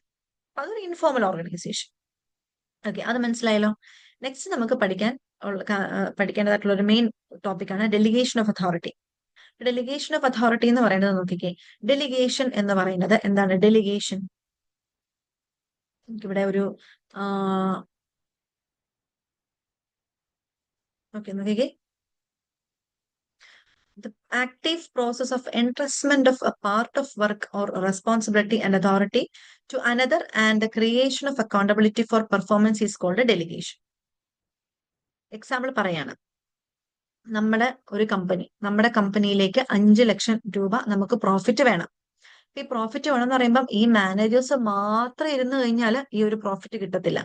പകരം എന്ത് ചെയ്യണം, ഈ ഒരു ജോലി നമ്മൾ കൊച്ചു കൊച്ചു കൊച്ചു ഗ്രൂപ്പ്സിലേക്ക് നമ്മൾ കൊടുക്കുക. ഇപ്പം ടോപ്പ് ലെവൽ മാനേജ്മെന്റ് ആണെങ്കിൽ അത് മിഡിൽ ലെവൽ മാനേജ്മെന്റിനോട് പറയാ, മിഡിൽ ലെവൽ മാനേജ്മെന്റ് അത് ലോവർ ലെവൽ മാനേജ്മെന്റിനോട് പറയാ, ലോവർ ലെവൽ മാനേജ്മെന്റ് അവരുടെ സൂപ്പർവൈസേഴ്സിനോട് പറയാ, സൂപ്പർവൈസേഴ്സിന് എന്താണ് നിങ്ങൾ അങ്ങനെ ചെയ്യണം, നിങ്ങൾ അങ്ങനെ ചെയ്യിപ്പിക്കണം എന്നൊക്കെയുള്ള ഗൈഡ് ലൈൻസ് കൊടുക്കുക, അവർ വർക്കേഴ്സിനെ കൊണ്ട് ചെയ്യിപ്പിക്കുക. അപ്പൊ ടോപ്പ് ലെവൽ മാനേജ്മെന്റ് തന്നെയാണോ അവിടെ പണി ചെയ്യുന്നത്? അല്ല, അവർ മിഡിൽ ലെവലിനോട് പറഞ്ഞു, മിഡിൽ ലെവൽ ലോവർ ലെവലിനോട് പറഞ്ഞു, ലോവർ ലെവൽ അവരുടെ സൂപ്പർവൈസേഴ്സിനോടൊക്കെ പറഞ്ഞു. ഒരു ജോലി എന്താണ്, ഒരു ഒരു ഒരു വർക്ക് എന്താണ്, അതിങ്ങനെ ഡിവൈഡ് ചെയ്ത് അത് പലരിലേക്കും എത്തിക്കുകയാണ്. അതിനെയാണ് ഡെലിഗേഷൻ എന്ന് പറയുന്നത് കേട്ടോ. അപ്പൊ അവിടെ വരുന്ന എന്തൊക്കെ വരുന്നുണ്ട്, അവിടെ അതോറിറ്റി ഉണ്ട്, റെസ്പോൺസിബിലിറ്റി ഉണ്ട്, അക്കൗണ്ടബിലിറ്റി ഉണ്ട്. അപ്പൊ ഡെലിഗേഷനകത്തിൽ 3 കാര്യങ്ങൾ വരുന്നുണ്ട്: authority, responsibility and accountability. Delegation എന്ന് പറയുന്നത് നമ്മുടെ ഒരു പവർ നമ്മൾ മറ്റൊരാളിലേക്ക് ഹാൻഡ് ഓവർ ചെയ്യുന്നുണ്ട്, റെസ്പോൺസിബിലിറ്റി മറ്റൊരാളിലേക്ക് ഹാൻഡ് ഓവർ ചെയ്യുന്നുണ്ട്, നമ്മുടെ അക്കൗണ്ടബിലിറ്റി നമ്മൾ ഉത്തരം പറയണം. ഒരു ജോലി നമ്മളെ ഏൽപ്പിച്ചു, അത് കൃത്യമായിട്ട് ചെയ്യുക എന്നുള്ളത് നമ്മുടെ ഉത്തരവാദിത്വമാണ്. അത് ചെയ്തിട്ടില്ല എന്നുണ്ടെങ്കിൽ എന്ത് ചെയ്യണം, അത് എന്തുകൊണ്ടാണ് ചെയ്യാത്തതെന്നുള്ളത് നമ്മൾ ആൻസറബിൾ ആണ്. അതിനെയാണ് അക്കൗണ്ടബിലിറ്റി എന്ന് പറയുന്നത്. അപ്പൊ അങ്ങനെ ഒരു വർക്ക് ആയിക്കോട്ടെ, ഒരു എന്താണ് എന്തെങ്കിലും ഒരു ജോലിയോ അല്ലെന്നുണ്ടെങ്കിൽ എന്തെങ്കിലും അധികാരമോ അത് നമ്മളിൽ നിന്ന് മറ്റൊരാളിലേക്ക് നമ്മൾ എന്താണ് കൊടുക്കുന്നതിനെയാണ് നമ്മൾ ഡെലിഗേഷൻ എന്ന് പറയുന്നത് കേട്ടോ. അത് ഡെലിഗേഷൻ അതോറിറ്റി കൊടുക്കാം, റെസ്പോൺസിബിലിറ്റി കൊടുക്കാം, അക്കൗണ്ടബിലിറ്റിയും കൊടുക്കാം. നമ്മുടെ ഒരു അധികാരം വേണമെങ്കിൽ നമുക്ക് കൊടുക്കാം, നമ്മൾ ചെയ്യേണ്ട ഒരു ജോലി അല്ലെങ്കിൽ ഒരു റെസ്പോൺസിബിലിറ്റി വേണമെങ്കിൽ കൊടുക്കാം, നമ്മുടെ അക്കൗണ്ടബിലിറ്റി അതായത് നമ്മൾക്ക് എന്തെങ്കിലും ഒരു ജോലി ചെയ്തു അത് നമ്മൾക്ക് പകരം മറ്റൊരാള് നമുക്ക് വേണ്ടി സംസാരിക്കാൻ നമ്മളെ റെപ്രസെന്റ് ചെയ്യാനായിട്ട് ഒരാൾ ഉണ്ടാവില്ലേ, അതിനെയാണ് അക്കൗണ്ടബിലിറ്റി എന്ന് പറയുന്നത്. അങ്ങനെ വേണമെങ്കിൽ കൊടുക്കാം. അപ്പൊ അതൊരു ഒരു പവർ ആയിരിക്കാം, അല്ലെങ്കിൽ ഒരു റെസ്പോൺസിബിലിറ്റി അല്ലെങ്കിൽ ഒരു വർക്ക് ആയിരിക്കാം. അത് നമ്മളിൽ നിന്ന് മറ്റൊരാളിലേക്ക് കൊടുക്കുന്നു എന്നുള്ളതിനെയാണ് നമ്മൾ ഡെലിഗേഷൻ എന്ന് പറയുന്നത്. ഓക്കെ, അതിൽ നമുക്ക് 3 കാര്യങ്ങൾ വരുന്നുണ്ട്. അസൈൻമെന്റ് ഓഫ് റെസ്പോൺസിബിലിറ്റി വരുന്നുണ്ട്, അതോറിറ്റി വരുന്നുണ്ട്, അക്കൗണ്ടബിലിറ്റി വരുന്നുണ്ട്. ഓക്കെ, അപ്പൊ അതാണ് നമ്മൾ ഇവിടെ പറഞ്ഞത്. പിന്നെ നമുക്ക് പറയാനുള്ളത് ഡീസെൻട്രലൈസേഷൻ ആണ്. ഡീസെൻട്രലൈസേഷനും ഇമ്പോർട്ടന്റ് ആണ്. ഡീസെൻട്രലൈസേഷനും നമുക്കിതിനകത്ത് ഡീസെൻട്രലൈസേഷനും ഡെലിഗേഷനും എന്താണെന്നുള്ള ഡിഫറൻസ് നമുക്ക് പഠിക്കാം. അപ്പൊ നിങ്ങൾക്ക് മനസ്സിലാവും. ഓക്കെ, സോ ഡെലിഗേഷൻ അല്ലെങ്കിൽ ഡീസെൻട്രലൈസേഷൻ. ഡെലിഗേഷൻ എന്ന് പറയുന്നത് it is a process of entrustment of part of work or responsibility and authority to another and creation of accountability for performance. നമ്മുടെ ഒരു ജോലി നമ്മൾ മറ്റൊരാളിലേക്ക് ഏൽപ്പിക്കുന്നതിനാണ് ഡെലിഗേഷൻ എന്ന് പറയുന്നത്. ഡീസെൻട്രലൈസേഷൻ എന്താണ്? Decentralisation refers to the systematic effort to delegate authority to all levels of management in all departments. Decentralisation എന്ന് പറഞ്ഞാൽ തീരുമാനമെടുക്കാനുള്ള ഒരു പവർ, ഗൈഡ് ചെയ്യാനുള്ള ഒരു പവർ നമ്മൾ മറ്റു ഡിപ്പാർട്ട്മെന്റ്സിലേക്ക് കൊടുക്കുകയാണ്. അതായത് top level management middle level മാനേജ്മെന്റിലേക്ക് കൊടുക്കുന്നു. മിഡിൽ ലെവൽ മാനേജ്മെന്റ് ആ മിഡിൽ ലെവൽ മാനേജ്മെന്റിലുള്ള മറ്റാൾക്കാർ, finance department, HR department, marketing department, sales department, അങ്ങനെയുള്ള ഡിപ്പാർട്ട്മെന്റ് ഹെഡ്സിലേക്ക് കൊടുക്കുന്നു. അവർ ലോവർ ലെവൽ മാനേജ്മെന്റിലേക്ക് കൊടുക്കുന്നു. ലോവർ ലെവൽ മാനേജ്മെന്റ് അവരുടെ അണ്ടറിൽ വരുന്ന മറ്റു ഡിപ്പാർട്ട്മെന്റ് ഹെഡ്സ് ഉണ്ടാവും, അവരിലേക്ക് കൊടുക്കുന്നു. ഈ ഒരു പവർ, അവിടെ ജോലിയല്ല കൊടുക്കുന്നത്, ആ ഒരു റൂളിംഗ് പവർ ആണ് കൊടുക്കുന്നത്. അതിനെയാണ് ഡീസെൻട്രലൈസേഷൻ എന്ന് പറയുന്നത് കേട്ടോ. അപ്പൊ ഒരു ജോലി കൊടുക്കാനുള്ള അതോറിറ്റിയാണ് അവിടെ കൊടുക്കുന്നത്. അവിടെ എന്താണ് ഒരു പവറാണ് അവിടെ നമ്മളെ ഗൈഡ് ചെയ്യാൻ അല്ലെങ്കിൽ കൺട്രോൾ ചെയ്യാനുള്ള ഒരു പവറാണ് ഡീസെൻട്രലൈസേഷനിലൂടെ കൊടുക്കുന്നത്. ഡെലിഗേഷൻ എന്ന് പറയുന്നത് നമുക്ക് ചെയ്യേണ്ട ഒരു ജോലി അല്ലെങ്കിൽ റെസ്പോൺസിബിലിറ്റി കൊടുക്കും. ഇനി നേച്ചർ നോക്കാം. It is compulsory act as no individual can perform the entire task on his own. Delegation എന്ന് പറയുമ്പോൾ ഒരാളെ കൊണ്ട് ഒറ്റയ്ക്ക് എല്ലാ പണിയും ചെയ്യാൻ പറ്റത്തില്ല. അപ്പൊ അതുകൊണ്ട് ഡെലിഗേഷൻ കമ്പൽസറി ആണ്. എല്ലാവരിലും വീതിച്ചു കൊടുക്കുക, ഒരു ജോലി എല്ലാവർക്കും കൂടെ വീതിച്ചു കൊടുക്കുക, അതാണ് delegation. Decentralisation it is an optional policy. Decentralisation വേണമെന്ന് നിർബന്ധമൊന്നുമില്ല, അതൊരു ഓപ്ഷണൽ ആണ്. ഇപ്പൊ ടോപ്പ് ലെവൽ മാനേജ്മെന്റിനും മിഡിൽ ലെവൽ മാനേജ്മെന്റിലും ലോവർ ലെവൽ മാനേജ്മെന്റിനും ഒറ്റയ്ക്ക് ഹാൻഡിൽ ചെയ്യാൻ പറ്റുന്നുണ്ടെങ്കിൽ ഓക്കെ, അത് പ്രത്യേകിച്ച് ഡിപ്പാർട്ട്മെന്റ് ഹെഡ്സിന്റെ കയ്യിലും സൂപ്പർവൈസേഴ്സിന്റെ കയ്യിലൊന്നും കൊടുക്കേണ്ട ആവശ്യമില്ല. അവർക്ക് പറ്റത്തില്ല എന്നുണ്ടെങ്കിൽ അത് നമ്മൾ കൊടുക്കുക. നെക്സ്റ്റ് വൺ പർപ്പസ് എന്ന് പറയുമ്പോൾ ഡെലിഗേഷൻ ആണെങ്കിൽ it is undertaken to lessen the burden of managers. എന്തിനാണ് നമ്മൾ ഇങ്ങനെ ജോലി ഇങ്ങനെ വീതിച്ച് കൊടുക്കുന്നത്? നമ്മുടെ മാനേജേഴ്സിന്റെ അത്രയും കൂടെ ഒരു സമാധാനം, അവർക്ക് അത്രയും കൂടെ ഒരു ബർഡൻ ഉണ്ടാകത്തില്ല, അവർക്ക് അത്രയും ഒരു പ്രഷർ കുറയ്ക്കാൻ വേണ്ടിയിട്ടാണ് ഈ ജോലി എന്ത് ചെയ്യുന്നത് അല്ലെങ്കിൽ റെസ്പോൺസിബിലിറ്റി എന്ത് ചെയ്യുന്നത്, ഇങ്ങനെ പല ഗ്രൂപ്പ്സിലേക്ക് ഡെലിഗേറ്റ് ചെയ്യുന്നത്. ഇനി ഡീസെൻട്രലൈസേഷൻ എന്താ? It is undertaken to increase the role of subordinates in the organisation by giving the more authority. അപ്പൊ നമ്മുടെ ഈ ഡീസെൻട്രലൈസേഷൻ എന്തിനാണ് നടത്തുന്നത്? ഡീസെൻട്രലൈസേഷൻ നടത്തുന്നത് നമ്മുടെ സബോർഡിനേറ്റ്സിലൂടെ കുറച്ചുകൂടി ഇമ്പോർട്ടൻസ് കിട്ടാനാണ്. ഇപ്പൊ നമ്മുടെ കൂടെ നിൽക്കുന്ന ഒരാൾക്ക് നമ്മൾ നീ ഇത് ചെയ്യണം, നീ വേണം ഇത് ചെയ്യാൻ, നീ ചെയ്താലേ ശരിയാവത്തുള്ളൂ, നീ ഇതെല്ലാം നോക്കി കണ്ടും ചെയ്തോണം എന്നൊക്കെ നമ്മൾ ഒരാളോട് പറഞ്ഞാൽ അവർ വിചാരിക്കും, അയ്യോ ഞാൻ എന്തോ വലിയ സംഭവമാണ്, ഓക്കെ എനിക്ക് അവൻ എന്തായാലും തന്ന ഒരു ജോലിയാണ്, ഞാൻ ചെയ്തിരിക്കും എന്നൊക്കെ ഒരു അകത്തു നിന്നുള്ളൊരു ഒരു റെസ്പോൺസിബിലിറ്റി വരും അല്ലെ. അപ്പൊ നമ്മുടെ സബോർഡിനേറ്റ്സിനെയും കൂടെ കുറച്ചും കൂടെ നമ്മുടെ കമ്പനിയിലേക്ക് കുറച്ചും കൂടെ ഒന്ന് അട്രാക്ട് ചെയ്യാനും അതുപോലെ തന്നെ അവർക്ക് കുറച്ചും കൂടെ റെസ്പോൺസിബിലിറ്റി, അവർക്ക് കുറച്ചും കൂടെ ഒരു കമ്മിറ്റ്മെന്റ് തോന്നാനും ഒക്കെ വേണ്ടിയിട്ടാണ് നമ്മൾ ഡീസെൻട്രലൈസേഷൻ പ്രൊവൈഡ് ചെയ്യുന്നത്. Next one, delegation is a narrow scope as it is limited to superiors and their immediate subordinates. Decentralisation is wide in scope as it involves all levels of management. അപ്പം delegation എന്ന് പറയുന്നത് ഇപ്പം ഒരു finance ഡിപ്പാർട്ട്മെന്റും ഒരു finance ഡിപ്പാർട്ട്മെന്റും അതുപോലെ തന്നെ നമ്മുടെ so delegation എന്ന് പറയുന്നത് അതിന്റെ സ്കോപ്പ് നാരോ ആണ്. അതായത് നമുക്ക് സുപ്പീരിയേഴ്സും സബോർഡിനേറ്റ്സും തമ്മിലുള്ള റിലേഷൻഷിപ്പ് ആണ് അവിടെ വരുന്നത്. അപ്പൊ സുപ്പീരിയേഴ്സും സബോർഡിനേറ്റ്സും അവരുടെ ജോലി അല്ലെങ്കിൽ റെസ്പോൺസിബിലിറ്റി വീതിച്ചു കൊടുക്കുക എന്നുള്ളതാണ് ഡെലിഗേഷനിൽ വരുന്നത്.